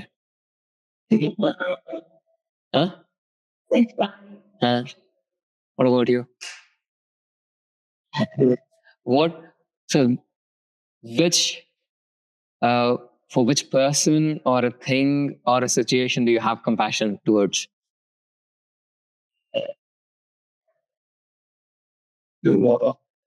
Name one. Kids, ಮಕ್ಕಳು. ನೀವು? ಕರುಣೆ ಇದೆಯಾ? ಇಲ್ಲಿ ಏನೇ ಹೇಳ್ತಾರೆ ಅಂದ್ರೆ, compassion, what we call as compassion of Karuna, first ನಿಮ್ ಒಟ್ಟಿಗಿರ್ಬೇಕು. ಇವಾಗ ನೀವೆಲ್ಲ ಹೇಳಿದ್ದು ಬರೀ ಬೇರೆಯವ್ರು, ನೀವ್ ಯಾರು ಹೇಳಿ ನನಗೆ ನನ್ ಬಗ್ಗೆ ಕರುಣೆ ಇದೆ ಅಂತ.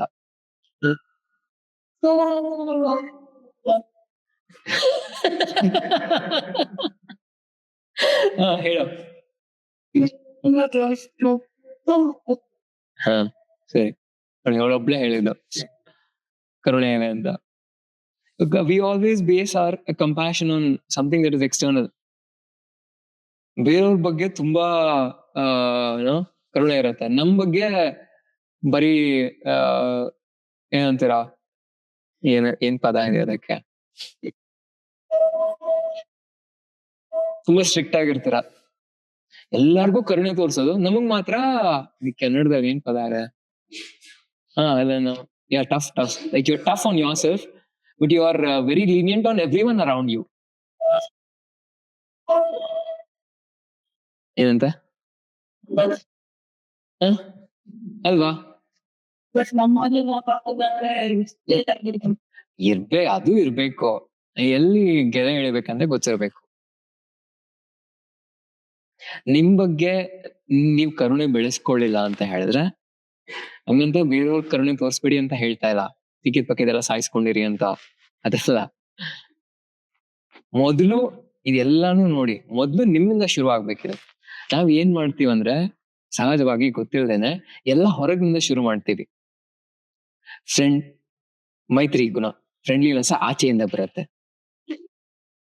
ಕರುಣೆನ ಆಚೆಯಿಂದ ಬರುತ್ತೆ. ಮೊದ್ಲು ಒಳಗಿಂದ ಬರ್ಬೇಕು. ನಿಮ್ಗೆ ನೀವ್ ತೋರಿಸ್ಕೋಬೇಕು, ಒಂದ್ ಸ್ವಲ್ಪ ಕರುಣೆ ತೋರಿಸ್ಬೇಕು. ಇವು ಇಷ್ಟೊಂದು ವರ್ಷದಿಂದ ಜೀವನ ಮಾಡ್ತಾ ಇದೀನ, ಸ್ವಲ್ಪ ಏನಾದ್ರು ಕಂಫರ್ಟ್ ಕೊಡೋಣ. ಎಷ್ಟು ಉದಾಹರಣೆ ಕೊಟ್ಟಿದ್ದು. Compassion first has to start, self compassion ಇರ್ಬೇಕು, ನಿಮ್ಮೇಲೆ ನಿಮ್ಗೆ ಕರುಣೆ ಇರ್ಬೇಕು. ಆಯ್ತು ತುಂಬಾ ಕೆಲ್ಸ ಮಾಡಿದೀನಿ ಇವತ್ತು. ಒಂದ್ ಸ್ವಲ್ಪ ಜಾಸ್ತಿ ನಿದ್ದೆ ಮಾಡೋಣ. ನಾನು 20 ವರ್ಷದಿಂದ ತುಂಬಾ ಜೀವನ ಮಾಡ್ತಾ ಇದ್ದೀನಿ. ಒಂದ್ ಹಾಲಿಡೇ ತಗೊಳ್ಳೋಣ. ವಾರ ಇಡೀ ಕೆಲಸ ಮಾಡಿರ್ತೀನ. ಒಂದಿನ ವಿಶ್ರಾಂತಿಯಾಗಿ ತಗೊಳ್ಳೋಣ. ಒಂದಿನ ರೆಸ್ಟ್ ಮಾಡೋಣ. ನೀವೇನ್ ಮಾಡ್ತೀರೋ ಬೇರೆಯವರು ನನಿಗ್ ಹಿಂಗ್ ಮಾಡ್ಬೇಕು ಅಂತ ಎಕ್ಸ್ಪೆಕ್ಟ್ ಮಾಡಕ್ ಶುರು ಮಾಡ್ತೀರಾ. ಅಲ್ಲೇ ಸತ್ತೋಯ್ತು ಕರುಣೆ ಅನ್ನೋದು. ಯಾರು ಬರಲ್ಲ ನಿಮಗೆ. ನೀವೇನಾದ್ರೂ ಮಾಡ್ತಾ ಇದೀರಾ ಅಂತ ಹೇಳಿದ್ರೆ ನೀವೇ ನಿಶ್ಚಯ ಮಾಡ್ಬೇಕು. ಆಯ್ತು ನಾನ್ ಇಷ್ಟೆಲ್ಲ ಮಾಡಿದೀನ, ಆಯ್ತು I deserve the break now. ನೀವೇನ್ ಮಾಡ್ತೀರಾ, ಬೇರೆಯವರು ಹಾಲಿಡೇ, ನಿಮ್ ಮಕ್ಳಿಗೆ ಹಾಲಿಡೇ ಬರೋ ತನಕ ಕಾಯ್ತೀರಾ. ಅವ್ರ ಜಗತ್ತಲ್ಲೇ ಇರ್ತಾರೆ ಇವಾಗ. ನನ್ ಟೈಮ್ ವೇಸ್ಟು, ಸಮಯ ವೇಸ್ಟು, ಲೈಫೇ ವೇಸ್ಟು ಅಲ್ವಾ? ಯಾರಾದ್ರೂ ನೀವ್ ಹಾಲಿಡೇ ತಗೊಳಕ್ಕೆ ನಿಮ್ ಮಕ್ಳಿಗೆ ಏನಕ್ಕೆ ಕಾಯ್ಬೇಕು? ಅವ್ರು ನಿಮ್ ಜಗತ್ತಲ್ಲಿದಾರ? ಇಲ್ಲ, ಸತ್ಯವಾಗ್ಲೂ ಇಲ್ಲ. ನೀವ್ ಅನ್ಕೊಂಡಿರ್ತೀರಾ ಇದಾರೆ ಅಂತ. ಅವ್ರದೇ ಜಗತ್ತನ್ನ ಸೃಷ್ಟಿ ಮಾಡ್ಕೊಂಡಿರ್ತಾರೆ. ಅವ್ರು ನಿಮ್ ಕರುಣೆ ತೋರಿಸ್ತಾರ, ಅಯ್ಯೋ ಇಷ್ಟೆಲ್ಲಾ ಸ್ಯಾಕ್ರಿಫೈಸ್ ಮಾಡ್ತಾ ಇದ್ರಿ ಇವ್ರು, ಏನು ತೋರ್ಸೋದಿಲ್ಲ ಅವ್ರು. ನೀವ್ ಅನ್ಕೊಂಡಿದೀರ ಓ ಅಂತ. ಅದು ನಿಮ್ಮ ಭ್ರಮೆ, ಸತ್ಯವಾಗ್ಲೂ ಭ್ರಮೆ ಅದು.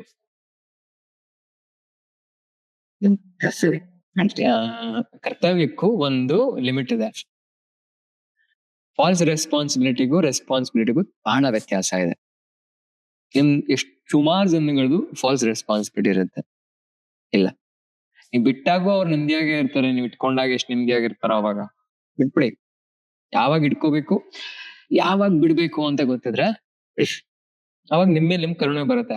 ಇಲ್ಲ ಅಂದ್ರೆ 30 ವರ್ಷ 20 ವರ್ಷ ನೋಡ್ಕೋತೀರಾ ಅಷ್ಟೇ. ಕರುಣೆ ಎಲ್ಲ ಸತ್ತೋಗಿರುತ್ತೆ, ಅವರು ಸತ್ತೋಗಿರ್ತಾರೆ ಒಳಗಡೆ.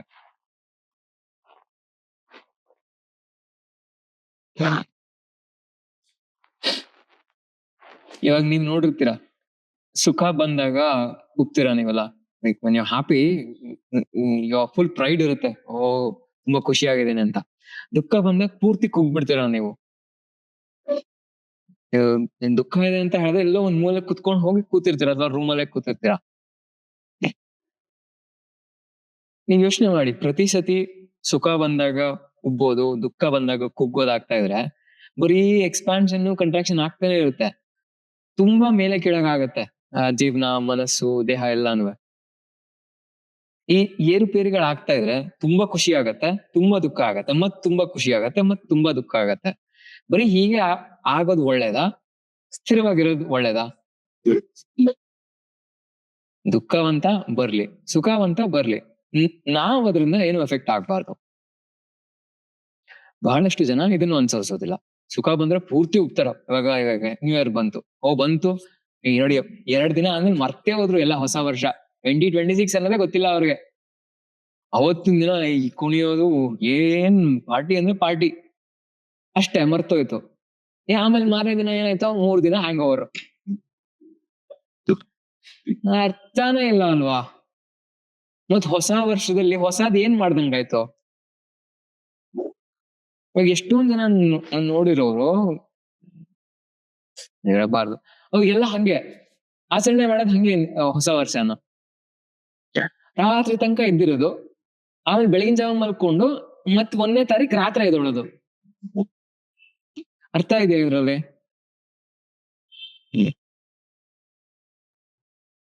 ಹಿಂಗ್ ಪೂರ್ತಿ ಸುಖ ಪೂರ್ತಿ ದುಃಖ ಆದಾಗ ಇಂಥವ್ರಿಂದ ದೂರ ಇರ್ಬೇಕು. ನಾನು ಏನಕ್ಕೆ ಇದನ್ನ ಹೇಳ್ತಾ ಇದೀನಿ ಅಂತ ಹೇಳಿದ್ರೆ, ಇಂಥವ್ರು ಸುಮಾರು ಜನ ಇರ್ತಾರೆ ನಿಮ್ ಸುತ್ತಮುತ್ತ. ಇವ್ರೇನಾದ್ರೂ ನಿಮ್ ಸುತ್ತಮುತ್ತ ಇದ್ರೆ ನಿಮ್ ಜೀವನದಲ್ಲಿ ಸ್ಟೆಬಿಲಿಟಿ ಅನ್ನೋದು ಮರ್ತುಬಿಡಿ, ಸಾಧ್ಯನೇ ಇಲ್ಲ. ಇವ್ರು ನಿಮ್ ತಂದೆ ತಾಯಿನೇ ಆಗಿರ್ಬೋದು, ನಿಮ್ ಸ್ವಂತ ಮಕ್ಕಳೇ ಆಗಿರ್ಬೋದು, ಗಂಡ ಹೆಂಡತಿ ಯಾರೇ ಆಗಿರ್ಬೋದು, you have to draw the line. You have to ನೀವು ನಿಮ್ ಪ್ರಯಾರಿಟಿ ಮೊದ್ಲು, ಮಿಕ್ಕದವ್ರೆಲ್ಲ ಆಮೇಲೆ. ಇದೆಲ್ಲ ನನ್ ಕತೆ ಎಲ್ಲ ಹೇಳ್ಬೇಡಿ. ನೀವು ನಿಮ್ಮ ಮೊದಲ ಆದ್ಯತೆ. ಇಂಥವ್ರು ನಿಮ್ ಸುತ್ತಮುತ್ತ ಇದ್ರು ಅಂತ ಹೇಳಿದ್ರೆ ನೀವೇ ಯೋಚನೆ ಮಾಡಿ ಹೇಗಾಗತ್ತೆ ಅಂತ. ಅವ್ರು ನಗ್ತಾ ಇದ್ದಾಗ ನೀವು ನಗ್ತಾ ಇರ್ಬೇಕು, ಅವ್ರಿಗೆ ದುಃಖ ಆದಾಗ ನೀವು ಆಡ್ಬೇಕು ಅವ್ರ ಜೊತೆ. ನಿಮ್ಗೆ ಕೆಲ್ಸ ಇಲ್ವಾ ಬೇರೆ ಲೈಫ್ ಅಲ್ಲಿ? ಹಿಂಗ್ ಮಾಡಕ್ ಆಗತ್ತಾ? ನಂಗ್ ದುಃಖ ಆಗಿದೆ, ನನ್ ಯಾರು ನೋಡ್ಕೋತಾ ಇಲ್ಲ. ನಿನ್ ದುಃಖ ನೀನ್ ಅನ್ಭೋಗ್ಸು, ಏನ್ ಸುಖ ನೀನ್ ಅನ್ಭೋಗ್ಸು. ಜೊತೆ ಇದೀವಿ ಅನ್ಬಿಟ್ಟು ಬರೀ ಯಾವಾಗ್ಲೂ ಇದೇ ಹಂಚ್ಕೊಳಕಾಗತ್ತಾ? ಜೊತೆಗೆ ಏನಕ್ಕಿದೀವಿ ಅಂದ್ರೆ ದೃಢತೆ ಬೇಕು. ಇವಾಗ ಇವ್ರು ಎಲ್ಲ ಹೇಳ್ತಾರೆ, ಏನಕ್ ಸಂಸಾರ ಇರಬೇಕು, ಸುಖ ದುಃಖದಲ್ಲಿ ನಮ್ಗೆ ಆಗ್ಬೇಕು ಎಲ್ಲ ಅಂತ. ಎದ್ದು ನನ್ ಮಕ್ಳು ಅವರೆಲ್ಲ. ಇದು ಎಲ್ಲಾರು ಹೇಳಿದಾರಲ್ವಾ, ಏನಿಕ್ ಸಂಸಾರ ಇರ್ಬೇಕು? ಓ ಸುಖ ದುಃಖದಲ್ಲಿ ನಿಮ್ಗೆ ಯಾರ್ಗಾರು ಆಗೋರು ಇರ್ಬೇಕು. ಅದೆಲ್ಲ ಉದ್ದೇಶ. ಜೊತೆಗೆ ಏನಕ್ಕೆ ಇರ್ತೀವಿ ಸಂಸಾರದಲ್ಲಿ ಅಂತ ಹೇಳಿದ್ರೆ ದೃಢತೆ ಇರುತ್ತೆ. ಯಾಕಂದ್ರೆ ನೀವ್ ಒಂಟಿಯಾಗಿರಕ್ಕೆ ಮಾನಸಿಕವಾಗಿ ಅಷ್ಟೊಂದ್ ಶಕ್ತಿ ಇಲ್ಲ ಸಾಧಾರಣ ವ್ಯಕ್ತಿಗಳಲ್ಲಿ. ಸಾಧಕರು ಅಥವಾ ಸನ್ಯಾಸಿಗಳು ಅಥವಾ ಬೆಟ್ಟ ಗುಡ್ಡಗಳು ಇರ್ತಾರಲ್ಲ, ಅವ್ರು ಒಂಟಿಯಾಗಿದ್ರು ನೆಮ್ಮದಿಯಾಗಿರ್ತಾರೆ. ಇದು ಸಂಸಾರದ ಮೂಲ ಉದ್ದೇಶ. ಒಟ್ಟಿಗೆ ಒಂದ್ 4 ಜನ ಇರ್ಲಿ. ಯಾಕೆ? ಒಬ್ರಿಗೊಬ್ರು ಸಹಾಯ ಮಾಡಿ. ಇದನ್ ಮಾಡ್ತಾ ಇಲ್ಲ ಯಾರುವೆ. ನಾನ್ ಈ ದಿನ ನನ್ನ ನೀನ್ ನೋಡ್ಕೊ, ನಾನ್ ಸಾಯೋ ತನಕ ನಾನ್ ನಿನ್ ಜೊತೆ ಇರ್ತೀನಿ. ಏನ್ ಅರ್ಥ ಇದೆ ಇದ್ರಲ್ಲಿ? ನಂಗ್ ಸುಖ ಆಯ್ತಾ, ನಂಗ್ ದುಃಖ ಆಯ್ತಾ, ನೀನು ದುಃಖ ಪಡು. ಒಬ್ರು ದುಃಖ ಒಂದ್ ಫ್ಯಾಮಿಲಿಲಿ ಯಾರೋ ತುಂಬಾ ದುಃಖ ಇದೆ ಅನ್ಕೊಳ್ಳಿ, ಇನ್ನೊಬ್ರು ನೆಮ್ಮದಿಯಾಗಿದಾರೆ ಅಂದ್ರೆ ಇವ್ರಿಗೆ ಬೆಂಕಿ ಹತ್ಕೊಂಡಿರುತ್ತೆ. ನಾನ್ ಇಷ್ಟೊಂದ್ ಕಷ್ಟ ಪಡ್ತಾ ಇದೀನಿ, ನೀನ್ ನೋಡಿದ್ರೆ ಇಷ್ಟು ಸುಖವಾಗಿದ್ಯಾ. ನಾನೇನ್ ಮಾಡಕ್ಕಾಗತ್ತೆ ಅದಕ್ಕೆ? ಇವಾಗ ನಿನ್ ದುಃಖಕ್ ನಾನ್ ರೆಸ್ಪಾನ್ಸಿಬಲ್ ಇಲ್ಲ. ನೀವೇನೋ ಕೆಲಸ ಮಾಡಿದ್ರೆ ನೀವ್ ಅನ್ಭೋಗಿಸ್ತಾ ಇದೀರಾ, ಅನ್ಭೋಗ್ಸಿ. ನಾವೆಲ್ಲ ಒಟ್ಟಿಗೆ ಇದೀವಿ, ಎಲ್ಲ ಹಂಚ್ಕೋಬೇಕು. ನಾವ್ ಒಟ್ಟಿಗೆ ಇರೋದು ಸಪೋರ್ಟ್ ಮಾಡಕ್ಕೆ. ನಾನ್ ಸಪೋರ್ಟ್ ಮಾಡ್ತೇವೆ. ನಿನ್ ದುಃಖ ಇದೆಯಾ, ನಿನ್ ಸಪೋರ್ಟ್ ಮಾಡಿದ್ರೆ ನಿನ್ ದುಃಖ ನೆಮ್ಮದಿಯಾಗಿ ಅನ್ಭೋಗ್ಸು. ಅವ್ರ ದುಃಖನೂ ಸರಿಯಾಗಿ ಅನ್ಭೋಗಿಸ್ತಾ ಇರಲ್ಲ. ಅರ್ಥ ಆಗ್ತದೆ ಹೇಳ್ತಾ ಇರೋದು? ಇದೇ ಈ ಪ್ರತಿ ಒಂದ್ ಸಂಸಾರದಲ್ಲೂ ಆಗ್ತಾ ಇರೋದು. ನಂಗ್ ತುಂಬಾ ದುಃಖ ಇದೆಯಾ, ನೀನು ನನ್ ದುಃಖ ತಗೋ. ನಾನೇನ್ ತಗೊಳ್ಳಿ? ಇವಾಗ ಆ ದುಃಖಕ್ ನಾನ್ ಕಾರಣ ಆಗಿದ್ರೆ ನಾನ್ ತಗೋತಾ ಇದ್ನಪ್ಪ. Am I the source of the sorrow? ಇಲ್ಲ. ಅರ್ಥ ಆಗ್ತಾ ಇದೆ ಹೇಳ್ತಾ ಇರೋದು? ನೋಡಿ ಎಷ್ಟು ಸತ್ಯ ಇದೆ. ಚೆನ್ನಾಗಿದೆ ಈ ವಿಷಯ. ಹ? ಸಂಸಾರದಲ್ಲಿ ಎಲ್ಲಾರು ಒಬ್ರು ಯಾರಿಗೂ ದುಃಖ ಆಯ್ತು ಎಲ್ಲಾರು ದುಃಖ ಪಡ್ಬೇಕು. ಅರ್ಥನೇ ಇಲ್ಲ ಇದ್ರಲ್ಲಿ. ಎಕ್ಸ್ಪೆಕ್ಟೇಷನ್, ಫಾಲ್ಸ್ ಎಕ್ಸ್ಪೆಕ್ಟೇಷನ್ ಇದು. ಈ ತರ ಒಬ್ಬ ಯಾರಾದ್ರು ವ್ಯಕ್ತಿ ನನ್ ಫ್ಯಾಮಿಲಿ ನಾನ್ ಈ ತರ ಆಯ್ತಾ, ತಲೆ ಸರಿ ಇಲ್ಲ ಅಂತಾನೆ ಹೇಳ್ತಾರೆ. ನಿಜವಾಗ್ಲೂ ಸರಿ ಇಲ್ದೇ ಇರೋದು ಅವ್ರೆಲ್ಲ. ಯಾಕಂದ್ರೆ ಈ ರೀತಿ ಮನೋಭಾವನೆ ಬೆಳೆಸ್ಕೊಳಕ್ಕೂ ಬಹಳಷ್ಟು ಜೀವನದಲ್ಲಿ ಎಕ್ಸ್ಪೀರಿಯನ್ಸ್ ಆಗಿರ್ಬೇಕು. ಸುಮ್ನೆ ಬರೋದಿಲ್ಲ ಇದೆಲ್ಲ.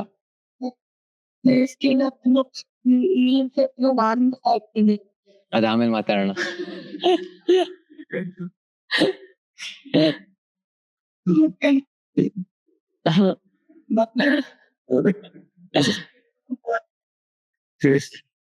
ಸೊ ನೀವ್ ಪ್ರತಿ ಸತಿ ಸುಖ ದುಃಖ ಬಂದಾಗೆಲ್ಲ ಮೇಲೆ ಕೆಳಗೆ ಹೋಗ್ತಾ ಇದ್ರೆ ಜೀವನದಲ್ಲಿ ಆ ಏನಂತೀರಾ, ಇವಾಗ ಟಾರ್ ರೋಡ್ ಮೇಲೆ ಹೋಗಕ್ಕೂ ಮಾಮೂಲಿ ಹಳ್ಳ ದಿಂಡೆ ಇದೆ ರೋಡ್ ಮೇಲೆ ಓಡ್ಸಕ್ಕೂ ವ್ಯತ್ಯಾಸ ಇಲ್ವಾ ಗಾಡಿ? ನೀವೇ ನಿಶ್ಚಯ ಮಾಡಿ. 2 ರೋಡ್ ಇದೆ, ಒಂದ್ ಕಡೆ ಕ್ಲೀನ್ ಆಗಿ ಟಾರ್ ಹಾಕಿದ್ರೆ ಇನ್ನೊಂದ್ ಕಡೆ ಏನು ಟಾರ್ ಹಾಕಿಲ್ಲ. 2 ರೋಡ್ ಒಂದೇ ಕಡೆ ಹೋಗುತ್ತೆ. ನೀವ್ ಈ ರೋಡ್ ಮೇಲೆ ಹೋಗ್ತೀರಾ, ಈ ರೋಡ್ ಮೇಲೆ ಹೋಗ್ತೀರಾ? ಇಲ್ಲಪ್ಪ ನನ್ ಶಾಕ್ ಅಬ್ಸರ್ವರ್ ಚೆನ್ನಾಗಿದೆ ಅನ್ಬಿಟ್ಟು ಇದ್ರ ಮೇಲೆ ಹೋದ್ರೆ ಅಲ್ಲಿ ಹೋಗೋಷ್ಟೊತ್ತಿಗೆ ಕಾರ್ ಶಾಕ್ ಅಬ್ಸರ್ವರ್ ಎಗ್ರೋಗಿರುತ್ತೆ. ಇಲ್ಲ ಫುಲ್ ಹಳ ದಿಂಡೆ ಹಿಂಗೆ ಹಿಂಗೆ ಹಿಂಗೆ ಹಿಂಗೆ. ಇವಾಗ ರೋಡ್ ಬೆಂಗಳೂರು ರೋಡ್ಗಳಲ್ಲಿ ಮಾಡಿದಾರಲ್ಲ, ಪ್ರತಿ ಒಂದ್ 300 ಮೀಟರ್ ಒಂದೊಂದು ಹಂಪು. ಯಾಕೆ? ಅವ್ರಗಳು ರೋಡ್ ಮೇಲೆ ಓಡ್ಸಲ್ಲ, ನಾವ್ ಓಡ್ಸೋರ್ ಗಾಡಿ. ಅವ್ರೇನೋ ಓಡ್ಸಿದ್ರೆ ಖಂಡಿತ ಅಷ್ಟೊಂದು ಹಂಪ್ ಆಗ್ತಾ ಇರ್ಲಿಲ್ಲ ಅವರು, ಅಲ್ವಾ? ನೋಡಿದಿರಲ್ಲ ಎಲ್ಲಾ ಕಡೆ ಹಂಪ್ ಇರುತ್ತೆ. ಯಾವನೋ ಒಬ್ಬ ಸ್ಪೀಡ್ ಆಗಿ ಓಡಿಸ್ಬಿಡ್ತಾನೆ ಅಥವಾ ಹಂಪ್ ಹಾಕು. ನೀವ್ ನಿಶ್ಚಯ ಮಾಡ್ಬೇಕು. ನಿಮ್ಗೆ ಪ್ರತಿ ಸತಿ ಸುಖ ಬಂದಾಗ ಫುಲ್ ಖುಷಿ ಪಡ್ತೀರಾ, ದುಃಖ ಬಂದಾಗ ಫುಲ್ ಅಳ್ತೀರಾ, ಆತರ ಜೀವನ ಬೇಕಾ? ನಿಮ್ಗೆ ಒಂದ್ ಹಾದಿಯಲ್ಲಿ ಹೋಗ್ತೀರಾ. ನೀವ್ ಈ ತರ ಒಂದ್ ಹಾದಿಯಲ್ಲಿ ಹೋಗ್ಲಿಲ್ಲ ಅಂತ ಹೇಳಿದ್ರೆ ಹೆಂಗ್ ನೀವ್ ಸ್ಟೆಬಿಲಿಟಿ ಇರುತ್ತಾ ನಿಮ್ ಜೀವನದಲ್ಲಿ? ಸಾಧ್ಯನೇ ಇಲ್ಲ. ಅದಕ್ಕೆ ಯೋಗದಲ್ಲಿ ಹೇಳ್ತಾರೆ, ಸುಖವಂತ ಉಬ್ಬಬೇಡ, ದುಃಖವಂತ ಕುಗ್ಬೇಡ, ಎರಡು ಸಮವಾಗಿ ತಗೋ. ಸಮಚಿತ್ತ ಮನೋಭಾವನೆ ಇರ್ಬೇಕು, ಅಲ್ವಾ? ನೀವು ಗಮನಿಸಿದ್ರೆ ಮಕ್ಳಿಗೂ ಹೇಳ್ತಾರೆ ತುಂಬಾ ಜಾಸ್ತಿ ನಕ್ಬೇಡ. ಏನಕ್ಕೆ? ತುಂಬಾ ಜಾಸ್ತಿ ನಕ್ಕದ್ಮೇಲೆ ನೆಕ್ಸ್ಟ್ ಆಗದೆ ಅಳೋ ಕೆಲ್ಸ. ಹೇಳಿದ್ರಲ್ವಾ ಇದೆಲ್ಲ, ತುಂಬಾ ಜಾಸ್ತಿ ನಕ್ಬೇಡ. ನಕ್ಕಕ್ಕೂ ರೆಸ್ಟ್ರಿಕ್ಷನ್ಸ್ ಅಲ್ಲಿ. ನಕ್ಬಿಡಿ, ಆಮೇಲೆ ಅಳದಿದ್ದೇ ಇರುತ್ತೆ. ಹಂಗಂತ ನಾನ್ ಹಿಂಗ್ ಹೇಳ್ದೆ ಅಂತ ಇವ್ರ ಸುಖಾನು ಬೇಡ ದುಃಖಾನು ಬೇಡ ಅಂತಾರೆ, ಇವ್ರು ಸರಿ ಇಲ್ಲ, ಆತರ ಮನೋಭಾವನೆ ಅಲ್ಲ. ನೀವ್ ಎಲ್ಲಿ ಗೆರೆ ಹಾಕ್ಬೇಕಂತ ನಿಮಗೂ ಗೊತ್ತಿರ್ಬೇಕು. ಇದೇ ರೀತಿ ಸತ್ಯ ಅಸತ್ಯ, ವರ್ಚ್ಯೂ ಅಂಡ್ ವೈಸ್ ಅಂತ ಕೇಳಿದಿರ. ನಿಮ್ಗೂ ಗೊತ್ತು ನೀವ್ ಯಾವ ವಿಷಯಗಳನ್ನ ಕೇಳ್ತೀರಾ, ಯಾವ್ದು ಸತ್ಯ ಯಾವ್ದು ಸುಳ್ಳು ಅಂತ ನಿಮ್ಗೆ ಸಾಮಾನ್ಯ ತಿಳುವಳಿಕೆ ಇದೆ. To differentiate between what is right and what is wrong. ಇವಾಗ ಸತ್ಯ ಯಾವ್ದು ಅಂತ ತಿಳಿದ್ರಿ, ಸುಳ್ಳು ಯಾವ್ದು ಅಂತ ತಿಳಿದ್ರಿ. ಸತ್ಯವನ್ನ ಸತ್ಯದಲ್ಲೇ ಬಿಡ್ಬೇಕು, ಸುಳ್ಳನ್ನು ಸುಳ್ಳಲ್ಲೇ ಬಿಡ್ಬೇಕು. ಬರೀ ಸತ್ಯನೇ ತಗೋತೀನಿ, ಸುಳ್ಳು ನೀವು ತಗೊಳ್ಳೋ ಜಂಜಾಟಕ್ಕೆ ಹೋಗ್ಬಾರ್ದು. ಅವಾಗ ಸತ್ಯ ಎಲ್ಲಿರುತ್ತೆ ಅಲ್ಲೇ ಇರುತ್ತೆ, ಸುಳ್ಳು ಎಲ್ಲಿರುತ್ತೆ ಅಲ್ಲೇ ಇರುತ್ತೆ. ನಾವ್ ಏನ್ ಮಾಡ್ತೀವಿ, ಬರೀ ನಮ್ ಜೀವನನ ಸತ್ಯದಿಂದ ತುಂಬ್ಕೊಳಕ್ ಶುರು ಮಾಡ್ತೀವಿ. ಅವಾಗ ಏನಾಗುತ್ತೆ, ಸಹಜವಾಗಿ ಯಾರ್ಯಾರು ಸುಳ್ಳು ಹೇಳ್ತಾರೆ, ಯಾರ್ಯಾರು ಕೆಟ್ಟ ಕೆಲಸಗಳು ಮಾಡ್ತಾರೆ, ಅವ್ರನ್ನ ದುಷ್ಟರು ಅಂತ ಆ ನಿರ್ಧಾರ ಮಾಡಿ ಅವ್ರನ್ನ ಹಾಗೆ ಟ್ರೀಟ್ ಮಾಡಕ್ ಶುರು ಮಾಡ್ತೀವಿ. ಈ ಯೋಗದಲ್ಲಿ ಹೇಳೋದ ಹಾಗೆ, ಸತ್ಯ ಅಸತ್ಯಗಳಿಂದ ದೂರ ಇರಿ, ನಿಜ ಏನು ಅದನ್ನ ತಿಳ್ಕೊಳ್ಳಿ. ಅರ್ಥ ಇದೆ ಇದ್ರವೆ. ನೀವು ಇದೇ ಸತ್ಯ, ಇವರೇ ಸತ್ಯ ಹೇಳೋದು, ಇವರೇ ಸುಳ್ಳು ಹೇಳೋದು ಅಂತ ಹೇಳಿದ್ರೆ, ಬರೀ ಸತ್ಯ ಹೇಳೋರ್ ಜೊತೆನೆ ನೀವ್ ಇರ್ತೀರಾ ಅನ್ಕೊಳ್ಳಿ. ಇವಾಗ ಇವ್ರೇನ್ ಮನುಷ್ಯರಲ್ವಾ? ಎರಡನ್ನೂ ಗಮನಿಸಿ, ಎರಡನ್ನೂ ದೂರ ಇರಿ. ಏನಕ್ಕೆ? ನಿಮ್ಗೂ ಅದಕ್ಕೂ ಏನು ಸಂಬಂಧ ಇಲ್ಲ. ನಿಮ್ಗೆ ಸತ್ಯ ಬೇಕಾ? ಏನಂತಾರೆ ಇದಕ್ಕೆ?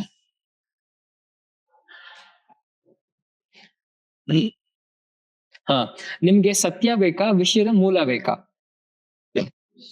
ವಿಷಯದ ಮೂಲ. ಇವಾಗ ಯಾವ್ದೋ ಒಂದ್ ವಿಷಯದ ಬಗ್ಗೆ ನೀವು ತಿಳ್ಕೊಳಕ್ ಹೋಗ್ತೀರಾ, ಒಂದ್ 10 ಜನ ಕೇಳ್ತೀರಾ, ತಲೆಗೆ ಒಬ್ಬೊಬ್ರು ಒಂದೊಂದ್ ಹೇಳ್ತಾರೆ. ನೀವೇನಾಗತ್ತೆ, ನೀವೇನೋ ಕ್ಲಾರಿಟಿ ಬೇಕು ಅಂತ ಕೇಳ್ತೀರಾ, ಇನ್ನ ಕನ್ಫ್ಯೂಸ್ ಮಾಡಿ ಇಟ್ಬಿಡ್ತಾರೆ ಇವ್ರುಗಳೆಲ್ಲ. ಯಾಕೆ? ಒಬ್ಬೊಬ್ರಿಗೆ ಆ ವಿಷಯದ ಬಗ್ಗೆ ಒಂದೊಂದ್ ಅನುಭವ ಇರುತ್ತೆ. ನಾನು ಎಷ್ಟೊಂದ್ ಸತಿ ಹೇಳ್ತೀನಿ ಆಯ್ತಾ, ಇದು ನಾನು ಅನ್ಸರ್ತೂನು ಅಷ್ಟೇ. ಏನಾದ್ರು ಕೆಲಸ ಮಾಡ್ಬೇಕಾದ್ರೆ ಯಾರ ಮಾತು ಕೇಳಲ್ಲ. ಹಂಗಂತ ತಲೆಗ್ ಬಂದಿದ್ದೆಲ್ಲ ಮಾಡ್ತೀನಿ ಅಂತ ಅಲ್ಲ, ಮೂಲ ಎಲ್ಲಿದೆ ಅದಕ್ಕೆ ಹೋಗ್ತೀನಿ, ಆ ವಿಷಯವನ್ನ ಮೂಲದಿಂದ ತಿಳ್ಕೊತೀನಿ. ಇವಾಗ ಉದಾಹರಣೆಗೆ ಯೋಗದ ಬಗ್ಗೆ ವಿಷಯಗಳನ್ನ ತಿಳ್ಕೊಬೇಕು ಅಂತ ಹೇಳಿದ್ರೆ, ನೇರವಾಗಿ ಒಂದ್ 3-4 ಪುಸ್ತಕ ಇದೆ. ಜಗತ್ತಲ್ಲಿ ಯಾರ್ಯಾರು ಏನೇನ್ ಹೇಳ್ತಾ ಇದಾರೆ, ಅವ್ರು ಎಲ್ಲಾರು ಏನೇನ್ ಹೇಳ್ತಾರೆ ಎಲ್ಲ ಈ ಪುಸ್ತಕದಿಂದಾನೇ ಬರೋದು. ಇದ್ ಬಿಟ್ರೆ ಬೇರೆ ಏನೂ ಇಲ್ಲ. ಆದ್ರಿಂದ ನಾನು ಅವ್ರ ಹತ್ರ ಯಾರಾದ್ರೂ ಕೇಳಕ್ಕೆ ಹೋಗಲ್ಲ. ಏನಾದ್ರು ವಿಷಯ ಗೊತ್ತಾಗ್ಬೇಕಾ, ಪುಸ್ತಕಕ್ಕೆ ಹೋಗ್ತೀನಿ. ನೀವು ವಿಷಯದ ಮೂಲಕ್ಕೆ ಹೋಗ್ಬೇಕು. ನಾವ್ ಹಂಗ್ ಮಾಡಲ್ಲ. ಯಾವ್ದಾರ ಒಂದ್ ವಿಷಯ ತಿಳ್ಕೊಬೇಕಾ, ಇವಳು ಕೇಳ್ತೀನಿ, ಅವಳು ಕೇಳ್ತೀನಿ, ಹಿಂಗೆ ಒಬ್ಬೊಬ್ರು ಕೇಳ್ಕೊಂಬರ್ತೀನಿ. ಒಬ್ಬೊಬ್ರು ತಲೆ ಒಂದೊಂದ್ ಹೇಳ್ತಾರೆ, ನನ್ ತಲೆನೂ ಹಾಳಾಗ್ ಹೋಗುತ್ತೆ. ಆಮೇಲೆ ಕೊನೆಗೆ ಅದನ್ನ ಮಾಡಕ್ ಆಸಕ್ತಿನೇ ಹೊರ್ಟೋಗತ್ತೆ. ಗಮನಿಸಿದೀರಾ ಇದು? ಯಾವ್ದಾದ್ರು ಒಂದ್ ವಿಷಯದ ಬಗ್ಗೆ ನಿಮ್ಗೆ ಗೊತ್ತಿರಲ್ಲ, ಕೇಳಕ್ ಶುರು ಮಾಡ್ತೀರಾ, ಎಲ್ಲಾರು ಒಬ್ರು ಒಂದೊಂದ್ ಹೇಳ್ತಾರೆ. ನೀವ್ ಇನ್ನ ಕನ್ಫ್ಯೂಸ್ ಆಗಿ ದೊಡ್ಡ ಕ್ವೆಶ್ಚನ್ ಮಾರ್ಕ್ ಬಂದ್ಬಿಡುತ್ತೆ. ಆಮೇಲೆ ಏನೋ ಮಾಡಕ್ ಹೋಗಿ ಇನ್ನೇನೋ ಆಗತ್ತೆ ಅದು.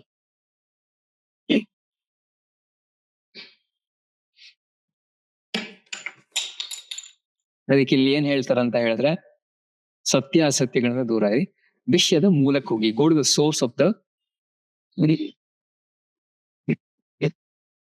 Knowledge that you seek. ಬಹಳ ಮುಖ್ಯ. ಅರ್ಥ ಇದೆ ಇದು? Does this make sense?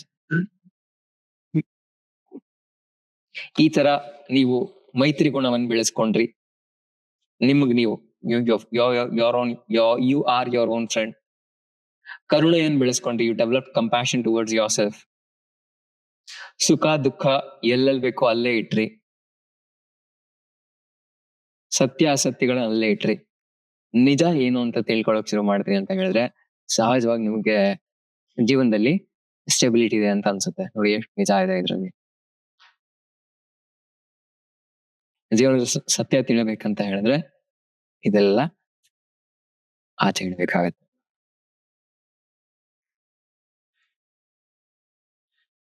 ಎಷ್ಟಾಯ್ತು ಟೈಮು? ಇನ್ ಒಂದ್ ಹೇಳ್ತೀನಿ. ಸೊ ನಿಮ್ಗೆ ಇವಾಗ ಫಸ್ಟ್ ಸ್ಟೆಬಿಲಿಟಿಗೆ ಟೆಕ್ನಿಕ್ ಹೇಳಿದೆ. ಒಂದು, ಏಕಾಗ್ರತೆ ಬೆಳೆಸ್ಕೋಬೇಕು ನೀವು ಅಲ್ವಾ. ಅದಾದ್ಮೇಲೆ ಇವಾಗ ಇದೆಲ್ಲ ಹೇಳಿದೆ,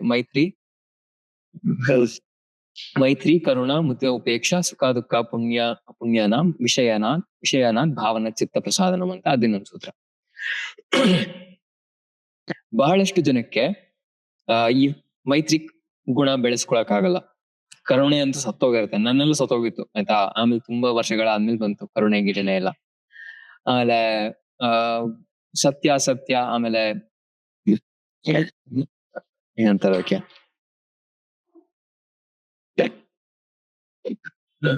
ಸುಖ ದುಃಖ, ಇದನ್ನೆಲ್ಲ ಬೆಳೆಸ್ಕೊಳಕ್ ಆಗಲ್ಲ ಸುಮಾರು ಜನ ಹೇಳ್ತಾರೆ. ಇದೆಲ್ಲ ಆಗಲ್ಲ, ನನಗಿದೆಲ್ಲ ಏನು ಮಾಡಕ್ ಆಗಲ್ಲ. ಏಕಾಗ್ರತೆ ಅಂತೂ ಬರದೇ ಇಲ್ಲ ನನ್ನ ಜೀವನದಲ್ಲಿ. ಸುಖಾನು ಬರಲ್ಲ ನನಗೆ, ದುಃಖದ ಕಡೆನೂ ನನ್ ಗಮನ ಕೊಡಕ್ಕಾಗಲ್ಲ. ನಂಗೆ ಎರಡೂ ಬೇಕು, ಸುಖಾನು ಬೇಕು ದುಃಖಾನು ಬೇಕು, ನಂಗೆ ಸತ್ಯಾನು ಬೇಕು ಅಸತ್ಯಾನು ಬೇಕು. ನಾನ್ ಮೈತ್ರಿ ಕರುಣಾನು ಬೆಳೆಸ್ಕೊಳಕ್ ಆಗಲ್ಲ. ಕರುಣೆ ಅಂತೂ ಬರೋದೇ ಇಲ್ಲ ಅನ್ನೋರ್ಗೆ ಮೂರನೇ ವಿಧಾನವನ್ನ ಯೋಗದಲ್ಲಿ ಹೇಳ್ತಾರೆ. ಹೆಂಗೆ ನಿಮ್ ಮನಸ್ಸನ್ನ ಸ್ಥಿರವಾಗಿ ಇಟ್ಕೊಳ್ಳೋದು ಅಂದ್ರೆ ಪ್ರಾಣಾಯಾಮಾಭ್ಯಾಸ. ಉಸಿರು ತಗೊಂಡು ಉಸಿರು ಬಿಡೋ ಕ್ರಿಯೆ ಇರುತ್ತಲ್ವಾ, ಅದು process of inhaling and exhaling. ಅದ್ರ ಮಧ್ಯೆ ಒಂದು ಸ್ಥಿತಿ ಇದೆ, ಕುಂಭಕ ಸ್ಥಿತಿ ಅಂತ. The process of automatic stoppage of the breath. ಪ್ರಾಣಾಯಾಮ ಅಂತ ಪದ ಕೇಳಿದಿರಾ? ಪ್ರಾಣಾಯಾಮ ಅಂತ ಹೇಳಿದ್ರೆ the vital energy expands within you. ಆಯಾಮ ಅಂತ ಹೇಳಿದ್ರೆ ಎಕ್ಸ್ಪಾನ್ಷನ್. ಈ ಪ್ರಾಣ ಅನ್ನೋದು ನಿಮ್ಮಲ್ಲಿ ಎಕ್ಸ್ಪ್ಯಾಂಡ್ ಆಗ್ಬೇಕು ಅಂತ ಹೇಳಿದ್ರೆ ಉಸಿರು ನಿಲ್ಬೇಕು.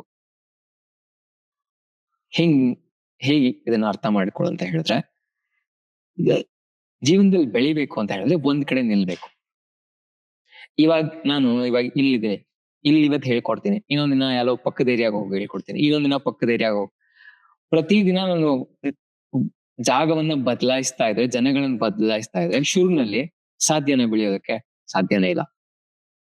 ಅದಕ್ಕೆ ನಾವ್ ಹೇಳ್ತೀನಿ, ಮಕ್ಳುಗುಳುವೆ ಶುರುನಲ್ಲಿ ಒಂದು 2-3 ವರ್ಷಗಳ ತನಕ ಅಥವಾ 5 ವರ್ಷಗಳ ತನಕ ಒಂದೇ ಜಾಗದಲ್ಲಿ ಮಕ್ಳು ಬೆಳಿಬೇಕು ಅಂತ ಇದೆ ಪದ್ಧತಿ. ಕೇಳಿದಿರಾ?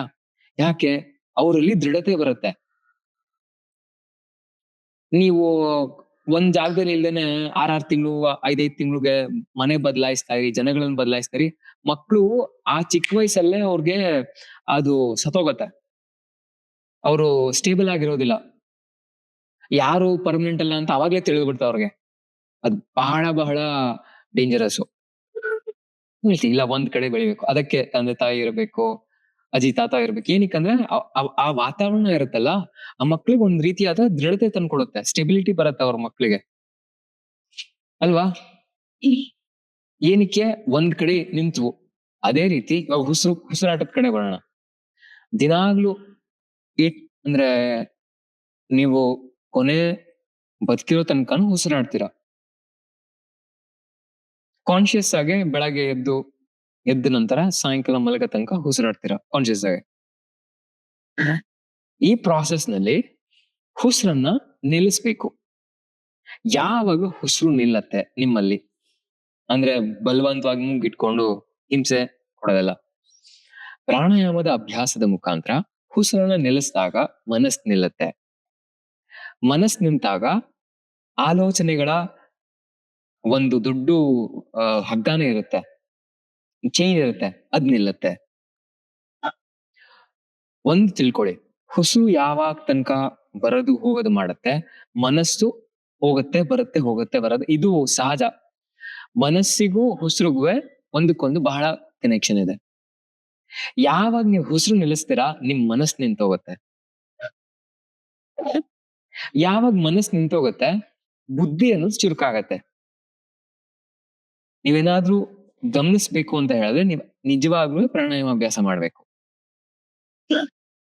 ಏನಕ್ಕೆ ಇದು ಹೇಳ್ತಾ ಇದೀನಿ ಅಂತ ಹೇಳಿದ್ರೆ, ಇವಾಗ ನಿಮ್ ಏನ್ ಮನಸ್ಸಂತ ಇದೆ, ಇವಾಗೆಲ್ಲ ಜಾಗೃತ ಅವಸ್ಥೆಯಲ್ಲಿ ಇದೀರಾ ನೀವೆಲ್ಲ. ಯು ಆರ್ ಅವೇಕ್, ಜಾಗೃತವಾಗಿದ್ದೀರಾ. ಇವಾಗ ನಿಮ್ಮ ಮಾನಸಿಕ ಅನುಭವ ಎಲ್ಲ ಜಗತ್ತಲ್ಲಿ ಏನೇನ್ ಆಗ್ತಾ ಇದೆ ಅದರಿಂದ ಬರ್ತಾ ಇದೆ. ನಿಮ್ ಸುತ್ತಮುತ್ತ ಯಾರಿದ್ದಾರೆ ಅವರಿಂದ ಬರ್ತಾ ಇದೆ. ಇದೆಲ್ಲ ನಿಜವಾದ ಪ್ರಪಂಚ. This is what we call as maya. ನಿಮ್ ಸುತ್ತಮುತ್ತ ಇರೋರು, ನಿಮ್ಮ ಸುತ್ತಮುತ್ತ ಇರೋ ವ್ಯಕ್ತಿಗಳು, ಎಕ್ಸ್ಪೀರಿಯನ್ಸಸ್, ಇದೆಲ್ಲ ಮಾಯಾ ಅಂತ ಹೇಳ್ತೀವಿ. ಏನಕ್ಕೆ ಉಸಿರು ನಿಲ್ಲಿಸ್ಬೇಕು ಅಂತ ಹೇಳಿದ್ರೆ, ಉಸಿರು ನಿಂತಾಗ ಈ ಬಂಧನ ಬಿಡುಗಡೆ ಆಗ್ತೀರಾ ನಿಮಗೆ. ಯಾವಾಗ ನಿಮ್ ಸುತ್ತಮುತ್ತ ಇರೋ ವ್ಯಕ್ತಿಗಳಿಂದ, ನಿಮ್ಮ ಸುತ್ತಮುತ್ತ ಇರುವ ವಾತಾವರಣದಿಂದ ನೀವು ಕಳ್ಸ್ಕೊತೀರಾ, ಆ ಬಂಧನವನ್ನ ಏನಂತಾರೆ ಅದಕ್ಕೆ, ಕಟ್ ಮಾಡ್ತೀರಾ, ನಿಮ್ಗೆ ನಿಮ್ಮ ನಿಜವಾದ ಗುಣ ಏನು ಅಂತ ಗೊತ್ತಾಗತ್ತೆ. ಪ್ರಾಣಾಯಾಮ ಮಾಡೋ ಮೂಲ ಉದ್ದೇಶನೇ ಇದು. ಯಾಕಂದ್ರೆ ನೀವು ನೋಡ್ಕೊಳ್ಳಿ, ನೀವೇನು ಅಂತ, your identity now is based on people around you and from the work that you do and from the experiences that you have had. ಆದ್ರೆ ಇದೆಲ್ಲ ನೀವು ಪ್ರಾಣಾಯಾಮ ಅಭ್ಯಾಸ ಮಾಡಿದಾಗ ಏನಾಗುತ್ತೆ ಅಂದ್ರೆ ಇದು ಕಟ್ ಆಗ್ಬಿಡುತ್ತೆ, ಪೂರ್ತಿಯಾಗಿ ಕಟ್ ಆಗತ್ತೆ. ನಿಮ್ ಹೆಸರೇನೋ ಅದೇನು ಮ್ಯಾಟರ್ ಆಗಲ್ಲ, ನಿಮ್ ದೇಹ ಹೆಂಗಿದೆ ಅದು ಮ್ಯಾಟರ್ ಆಗೋದಿಲ್ಲ, ನೀವ್ ಏನ್ ಕೆಲಸ ಮಾಡ್ತೀರಾ ಅದು ಮ್ಯಾಟರ್ ಆಗೋದಿಲ್ಲ, ನಿಮ್ ತಂದೆ ತಾಯಿ ಯಾರು, ನಿಮ್ ಮನೆ ಹೇಗಿದೆ, ನೀವ್ ಎಷ್ಟು ಸಾವುಕರು, ಏನು ಮ್ಯಾಟರ್ ಆಗೋದಿಲ್ಲ. ನೀವು ಕೂತು ಪ್ರಾಣ ನಿಲ್ಸಿ ನಿಜವಾದ ಅನುಭವ, ನಿಮ್ಮ ನಿಜವಾದ ಅನುಭವ ಆಗತ್ತೆ. ಇದಕ್ಕೆ ವಾಯ್ಡ್ ಅಂತ ಹೇಳ್ತೀವಿ, ವಾಯ್ಡ್ ಫಂಕ್ಷನ್ ಅಂತ ಪ್ರೋಗ್ರಾಮಿಂಗ್ ಅಲ್ಲೂ ಇದೆ. ಇದರಲ್ಲಿ ವಾಯ್ಡ್ ಅಂತ ಹೇಳಿ ಶೂನ್ಯ ಅವಸ್ಥಾ ಅಂತ ಹೇಳ್ತೀವಿ. ಅಂದ್ರೆ ನೀವು ಗಂಡಸು ಅಲ್ಲ, ಹೆಂಗಸು ಅಲ್ಲ, you just a human. Identity ಅನ್ನೋದು ಪೂರ್ತಿಯಾಗಿ ಹೊರಟೋಗುತ್ತೆ ಅಲ್ಲಿ ಉಸಿರು ನಿಂತಾಗ. ಯಾವಾಗ ತನಕ ಉಸಿರಾಡ್ತೀವಿ, ನಾವಿದು, ನಾವ್ ಅದು, ನಮಗ್ ಇವ್ರ್ ಗೊತ್ತು, ನಮಗ್ ಅವ್ರ್ ಗೊತ್ತು, ನನ್ನ ಹತ್ರ ಇದಿದೆ, ಈ ಎಲ್ಲಾ ಐಡೆಂಟಿಟಿಗಳು ಬಂದು ನಿಮ್ಮೊಳಗ್ ಸೇರ್ಕೊಳ್ಳುತ್ತೆ. ಯಾವಾಗ ಪ್ರಾಣಾಯಾಮ ಅಭ್ಯಾಸ ಮಾಡ್ತಾ ಮಾಡ್ತಾ ಈ ಕುಂಭಕ ಅಂದ್ರೆ ಉಸಿರಾಟ ನಿಲ್ಲೋ ಕ್ರಿಯೆಯನ್ನ ನೀವು ಬೆಳೆಸ್ಕೊತಾ ಹೋಗ್ತೀರಾ, ನಿಮ್ಮ ಸಂಬಂಧಗಳು, ಹೊರಗಿನ ಸಂಬಂಧಗಳು ಎಲ್ಲ ಒಂದಾಗಿ ಕಮ್ಮಿ ಆಗ್ತಾ ಹೋಗುತ್ತೆ. ಏನಕ್ಕೆ ಕಮ್ಮಿ ಆಗ್ಬೇಕು ಅಂತ ಹೇಳಿದ್ರೆ, ಹೊರಗಡೆ ಇರೋ ಸಂಬಂಧಗಳು ನಿಧಾನಕ್ಕೆ ಕಮ್ಮಿ ಆಗ್ತಾ ಹೋದಾಗ ಒಳಗಿನ ಸಂಬಂಧ ಬೆಳೆಸ್ಕೊಳಕ್ ಶುರು ಮಾಡ್ತೀರಾ ನೀವು. ಇದು ಪ್ರಾಣಾಯಾಮ ಮಾಡುವ ಮೂಲ ಉದ್ದೇಶ. ಇವಾಗ ನಿಮ್ಗೂ ಗೊತ್ತು, ರಿಲೇಶನ್ಶಿಪ್ ಇದೆ ಅಲ್ವಾ, ನಿಮ್ಗೂ ಎಲ್ಲ ಒಳ್ಳೆ ಸಂಬಂಧಗಳನ್ನ ಬೆಳೆಸ್ಕೊಂಡಿದ್ದೀರಾ ಅಲ್ವಾ, ಇದೆ ಅಲ್ವಾ. ಆಫೀಸಲ್ಲಿ ಒಂದ್ ರಿಲೇಶನ್ಶಿಪ್ ಇರುತ್ತೆ, ಫ್ಯಾಮಿಲಿಲಿ ಗಂಡ ಹೆಂಡತಿ ಜೊತೆ ಒಂದ್ ರಿಲೇಶನ್ಶಿಪ್ ಇರುತ್ತೆ, ಮಕ್ಳ ಜೊತೆ ರಿಲೇಶನ್ಶಿಪ್ ಇರುತ್ತೆ. What is the relationship that you have with your self? ನಿಮ್ ಜೊತೆ ನೀವ್ ಯಾವಾಗ ಸಂಬಂಧ ಬೆಳೆಸ್ಕೊಳ್ಳೋದು, ಅದನ್ನ ಯಾರು ಮಾಡ್ತಾ ಇಲ್ಲ. ಯಾಕೆ? ಕುತ್ಕೊಂಡು ಉಸಿರು ನೋಡಕ್ ಆಗಲ್ಲ ಅವ್ರಿಗೆ. ಏನಕ್ಕೆ ಹೇಳಿ? ಮೂಲ ಉದ್ದೇಶ, ನಿಮ್ಗೆ ಆಸಕ್ತಿ ಇಲ್ಲ ನಿಮ್ ಜೀವನದ ಮೇಲೆ. ಸತ್ಯವಾಗ್ಲೂ ಹೇಳ್ತೀನಿ,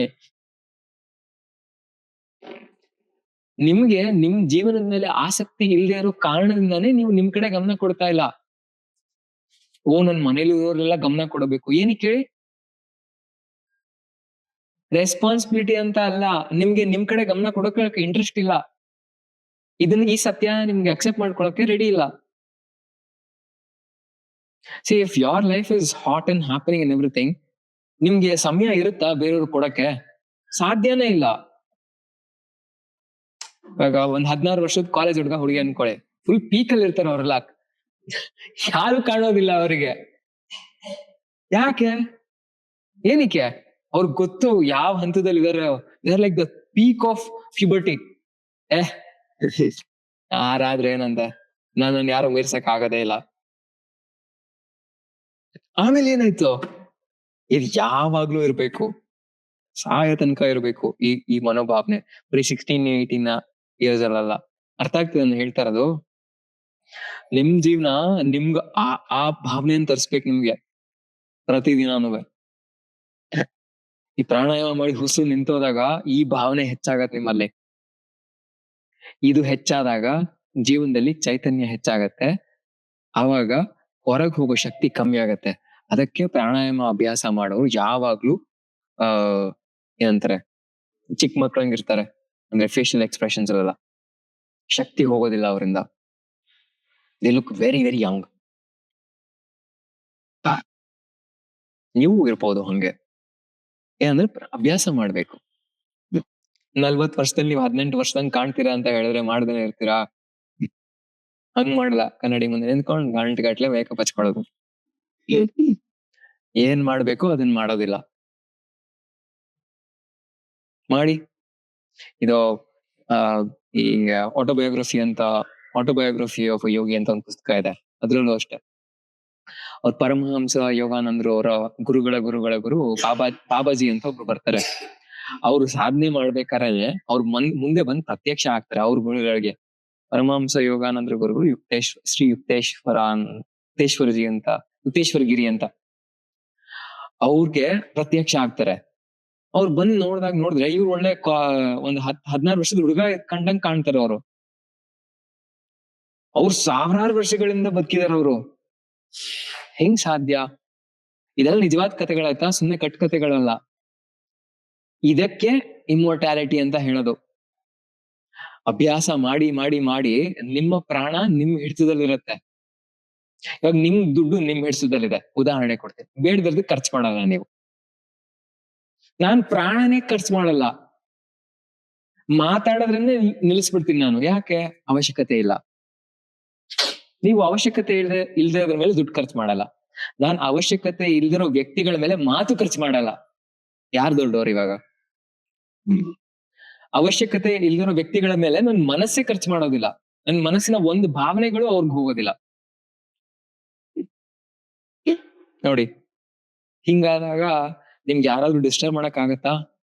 this is the super power. ನೀವ್ ಹೇಳ್ತೀರಾ ನನ್ಗೆ ಇಷ್ಟ ಇಲ್ದ್ರ ಮೇಲೆ ದುಡ್ಡು ಇದು ಹೇಳಿರ್ತೀರಲ್ವಾ, ಬೇಡದಿರೋದ್ರ ಮೇಲೆ ದುಡ್ಡು ಖರ್ಚು ಮಾಡ್ಬೇಡಿ, ಸೇವ್ ಮಾಡಿ ಅಂತ. ನಾನು ಎನರ್ಜಿನೇ ಸೇವ್ ಮಾಡ್ತೀನಿ, ದುಡ್ಡಲ್ಲ. ಅವ್ರಿಗೆ ಆಸಕ್ತಿ ಇಲ್ಲ ಅಂದ್ರೆ ಪ್ರಯತ್ನನೂ ಮಾಡಕ್ ಹೋಗುದಿಲ್ಲ ಅವ್ರನ್ನ ಬದಲಾಯಿಸೋದಕ್ಕೆ. ಇದು ದುಡ್ಡಕ್ಕಿನ್ನ ಬಹಳ ಶ್ರೇಯಸ್ಸು ಅಲ್ವಾ? ಅರ್ಥ ಇದೆ ಅಲ್ವಾ? ನೀವು ಶಕ್ತಿನೇ ಅವ್ರಿಗೆ ದಾನ ಮಾಡ್ಬೇಡಿ. ಇದಕ್ಕೆ ಯಾರು ನಿಮಗೆ ಅರ್ಹರೋ ಅವ್ರ ಜೊತೆ ಸಮಯ ಕಳಿಬೇಕು ನೀವು. You have to spend time with the people who you feel it's worth spending time with. Be it intellectually, whatever, ಏನೇ ಆಗಿರ್ಬೋದು. ಪ್ರಾಣಾಯಾಮ ಅಭ್ಯಾಸ ಮಾಡೋದ್ರಿಂದ ನಿಮ್ಗೆ ದೃಢತೆ ಬರುತ್ತೆ. ಆ ಉಸಿರು ನಿಂತೋಗೋದು, ಉಸಿರು ಹಿಡಿದಿಟ್ಕೊಳ್ಳೋದು ಎಲ್ಲ ತಾನೇ ಆಗತ್ತೆ. ಅದ್ರ ಮೂಲ ಉದ್ದೇಶ ಏನು? ದೃಢತೆ, ಸ್ಟೆಬಿಲಿಟಿ ಬರುತ್ತೆ ನಿಮ್ಗೆ ಪ್ರಾಣಾಯಾಮ ಮಾಡೋದ್ರಿಂದ. ಆಯ್ತಾ? 3 ಆಯ್ತು, ಇನ್ನ 5 ಇದೆ. ಇದನ್ನ ಮುಂದಿನ ವಾರ ಮುಂದುವರ್ಸೋಣ ಅಷ್ಟೇ. ಪ್ರಶ್ನೆ ಇದೆಯಾ? Any questions? ಏನು ಇಲ್ವಾ? ಹೆಂಗ್ ಸಾಧ್ಯ? ಏನ್ರಿ ಹೇಳಿದೆಲ್ಲ ಅರ್ಥ ಆಯ್ತಾ?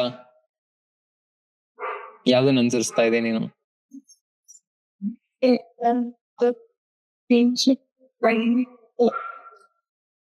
ಅದೆಲ್ಲ ಇದೆಯಾ ನಿಮ್ಗೆ?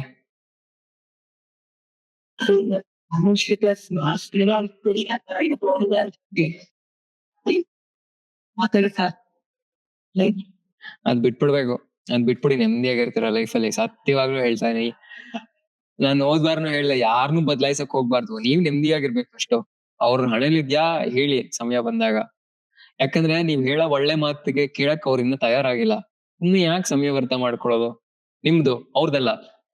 ನೀನ್ ಹೇಳ್ಬಿಟ್ಟು ಅವ್ರೇನು ವ್ಯರ್ಥ ಮಾಡ್ದೇನೆ ಏನಿರಲ್ಲ. ಅವ್ರಿಗೆ ಏನ್ ಬೇಕೋ ಅದೇ ಅನ್ಸಸ್ಕೊಂಡು ಹೋಗ್ತಾರೆ.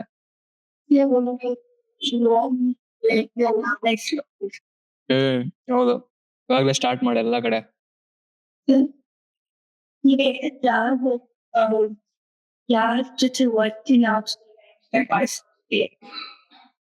ಈಗ ಈ ಏಜ್ ಯಾರು ಕರೆಕ್ಟ್ ಫ್ರೆಂಡ್ಸ್ ಯಾರು ಅದನ್ನ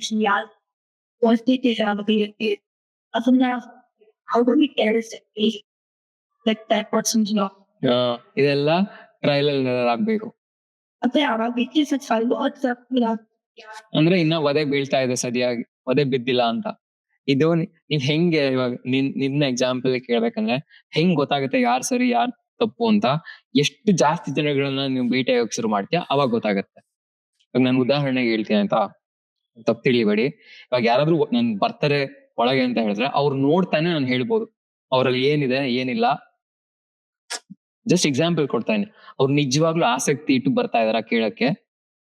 ಹೆಂಗ್ ಬಂತು ಇದು ನನಗೆ ಅಂತ ಹೇಳಿದ್ರೆ, ಸಾವಿರಾರು ಜನ ಭೇಟಿ ಆಗಿದ್ದೀನಿ ನಾನು. ಅವರು ಉದಾಹರಣೆಗೆ ಅವ್ರು ಬಾಗ್ಲು ತೆಗೆದು ಒಳಗ್ ಬರೋ ಶೈಲಿನಲ್ಲಿ ನಾ ಹೇಳ್ಬೋದು ಅವ್ರು ಇಲ್ಲಿ ಯಾವ ಹಂತದಲ್ಲಿದ್ದಾರೆ ಅಂತ. ಏನಕ್ಕೆ? ಅಷ್ಟು ಜನ ಭೇಟಿ ಆಗಿದ್ದೀನಿ ನಾನು ಇವಾಗ. ಸೊ ಇವಾಗ ನಿನ್ ಪ್ರಶ್ನೆಗೆ ಉತ್ತರ ಕೊಡ್ಬೇಕಂದ್ರೆ ಹೆಂಗೆ ಯಾರ್ ಸರಿ ಯಾರ್ ನಿಜವಾದ ಸ್ನೇಹಿತ ಯಾರ್ ನಿಜವಾದ ಸ್ನೇಹಿತರಲ್ಲ ಅಂತ, ಅದು ನಿಂಗೆ ಸಮಯನೇ ಕಳ್ಸ್ಕೊಡುತ್ತೆ. Time has to teach you, ಅಲ್ವಾ? I correct? Anything you want to add? Because I am very bad with respect to friendship. So experience. ಇದು ಎಕ್ಸ್ಪೀರಿಯನ್ಸ್ ನಾನೇ ಕಲಿಯೋದು. ಎಷ್ಟು ಗಲೀಜು ಜನಗಳನ್ನ ಮೀಟ್ ಆಗ್ತೀರಾ ಅಷ್ಟು ಬೇಗ ಕಲಿತೀಯ ನೀನು.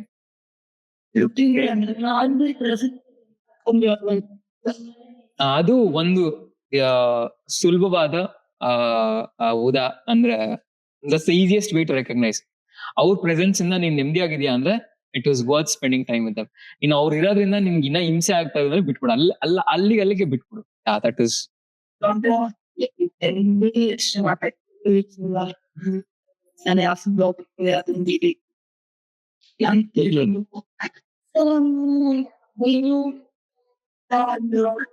ಇಲ್ಲ ಹಂಗ್ ಮಾಡ್ಬೇಡ. ನಾನು ಅದೇ ಅಲ್ವಾ ಹೇಳಿದ ಅವಾಗ್ಲೇ, ಅವ್ರ ದುಃಖ ಏನಕ್ ಪಡ್ತಾ ಇದಾರೆ ಅಂದ್ರೆ ಅವ್ರು ಏನೋ ಮಾಡ್ಬಾರ್ದು ಕೆಲಸ ಮಾಡಿದಾರೆ, ಅದಕ್ಕೆ ನೀನ್ ಮಾಡ್ಬಾರ್ದು ಕೆಲಸ ಮಾಡಿದ್ಯಾ ಮತ್ತೆ ಹಂಗಂತ ನಗ್ಬೇಡ ಅವ್ರ ಮುಂದೆ. ಅವ್ರ ಪಾಡಿಗೆ ಅವ್ರು ಹೇಳ್ತಾ ಇರ್ತಾರೆ, ಸುಮ್ನೆ ಇರು ಅಲ್ಲಿ ನೀನಷ್ಟೇ ಅಲ್ವಾ. ಇವಾಗ ಯಾರೋ ಸತ್ತೋದ್ರ ನಾನ್ ಸಾಯಿಸಿದ್ನ ಅಂತ ನಾನ್ ನಕ್ಕೊಂಡಿರಕ್ ಆಗಲ್ಲ. ಹಂಗೆ ಅರ್ಥ ಆಯ್ತಾ ನಾ ಹೇಳಿದ್ದು? ಅವ್ರಿದ್ರೆ ಹೇಳು. ಆಮೇಲೆ ಇನ್ನೊಂದ್ ಹೇಳ್ತೀನಿ ನೋಡು, ಈ ವಿಷಯಗಳೆಲ್ಲ ಏನ್ ಕಲಿತೆ ಯಾರಿಗೂ ಹೇಳ್ಬೇಡ, ನಿನ್ ತಲೆಯಲ್ಲಿ ಇಟ್ಕೋ. ನೀನ್ ಹೇಳಿದ್ರೆ ಅಷ್ಟೇ ಮುಗ್ದೋಯ್ತು. ಅವಳ ಅಮೂಲ್ಯನ ಅವಳು ಸರಿನೇ ಇಲ್ಲ ಅಂತ ಹೇಳ್ಬಿಡ್ತಾರೆ. ಯಾರಿಗೂ ಹೇಳ್ಬೇಡಿ ಈ ವಿಷಯಗಳೆಲ್ಲ. ಇವತ್ತಿಗೂ ನಾನು ಇಷ್ಟೆಲ್ಲ ವಿಷಯಗಳನ್ನ ಮಾಡ್ತೀನಿ. ಇದೆಲ್ಲ ಏನು ನನ್ ಮನೆಯವ್ರ ಹತ್ರ ವಿಚಾರಣೆ ಮಾಡಲ್ಲ, ಯಾಕೆ ಅವಶ್ಯಕತೆ ಇಲ್ಲ. ಅವ್ರಿಗೆ ಕೇಳಿಲ್ಲ, ನಾನು ಹೇಳಿಲ್ಲ. ಅವ್ರ ಕರ್ಮದಲ್ಲಿ ಇಲ್ಲ. ಹಂಗಂತ ನನ್ನ ತಂದೆ ತಾಯಿ ಸರಿ ಇಲ್ಲ ಅಂತ ಹೇಳಕ್ಕಾಗತ್ತಾ? ಇಲ್ಲ.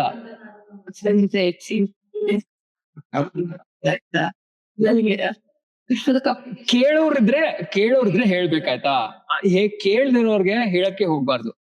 ಇವಾಗ ನಮ್ಮೊಂದ್ 6 ಜನ ಕುತ್ಕೊಂಡು ವಿಚಾರಣೆ ಮಾಡ್ತೇವೆ, ನಮಗ್ ಗೊತ್ತು we are in the same level, ವಿಚಾರಣೆ ಮಾಡ್ಬೋದು. ಇವಾಗ ಬೇರೆಯವ್ರೆಲ್ಲ ಕರೆದ್ಬಿಟ್ಟು ಅವ್ರು ಕೂರ್ಸ್ಕೊಂಡ್ ಬಲವಂತವಾಗಿ ಹೇಳಕ್ಕಾಗತ್ತಾ? ಸಾಧ್ಯನೇ ಇಲ್ಲ. ನನ್ಗೂ ಇಬ್ರು ಸ್ನೇಹಿತರು ಅಷ್ಟೇ, ಅವ್ರ ಹತ್ರ ವಿಷಯಗಳನ್ನ ಅನುಸರಿಸ್ತೀನಿ. ಬೇರೆ ಯಾರಿಗೂ ಗೊತ್ತಿಲ್ಲ ನಂಗೆ ವಿಷಯಗಳು ಗೊತ್ತು ಅಂತ. ಇವಾಗ ಎಲ್ಲಾ ಕಡೆ ಶೇರ್ ಮಾಡ್ತೀನಿ, ಸೊ ಇಡೀ ಜಗತ್ತಿಗೆ ಗೊತ್ತು. ಇಲ್ದಿದ್ರೆ ಜ್ಞಾನ ಒಂದು ಸತ್ಯವಾಗ್ಲೂ ಹೇಳ್ತೀನಿ, ನಿಮ್ಗೆ ಅದ್ರ ಮೇಲೆ ಹಕ್ಕಿರ್ಬೇಕು. ಸತ್ಯವಾಗ್ಲೂ ಇದು ತುಂಬಾ ನಿಜ. ಓನ್ಲಿ ಇಫ್ ಯು ಹ್ಯಾವ್, ಹಕ್ಕಿಗೆ ಏನಂತಾರ ಇಂಗ್ಲಿಷ್ ಅಲ್ಲಿ?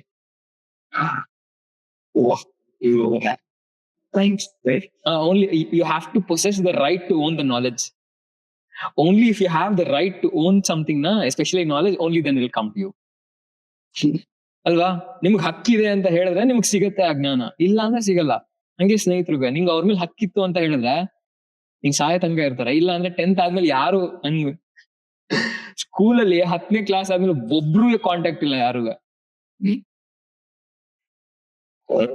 ಒಂದೊಂದ್ ಸ್ಟೇಜಲ್ಲಿ ಒಂದೊಂದ್ ತರ ಸ್ನೇಹಿತರಾಗ್ತಾ ಹೋಗ್ತಾರೆ. ನೀನು ನಿನ್ನ ಮಾನಸಿಕ ಭಾವನೆಗಳನ್ನ ಸ್ನೇಹಿತರ ಮೇಲೆ ಇಡ್ಬೇಡ ಯಾವತ್ತೂ. ಸ್ನೇಹಿತರೆಲ್ಲ ಹಿಂಗ್ ಬಂದ್ ಹಿಂಗ್ ಹೋಗ್ತಾರೆ. ಅದು ನಿನ್ಗೆ ಯು ಲರ್ನ್ ಥ್ರೂ ಲೈಫ್.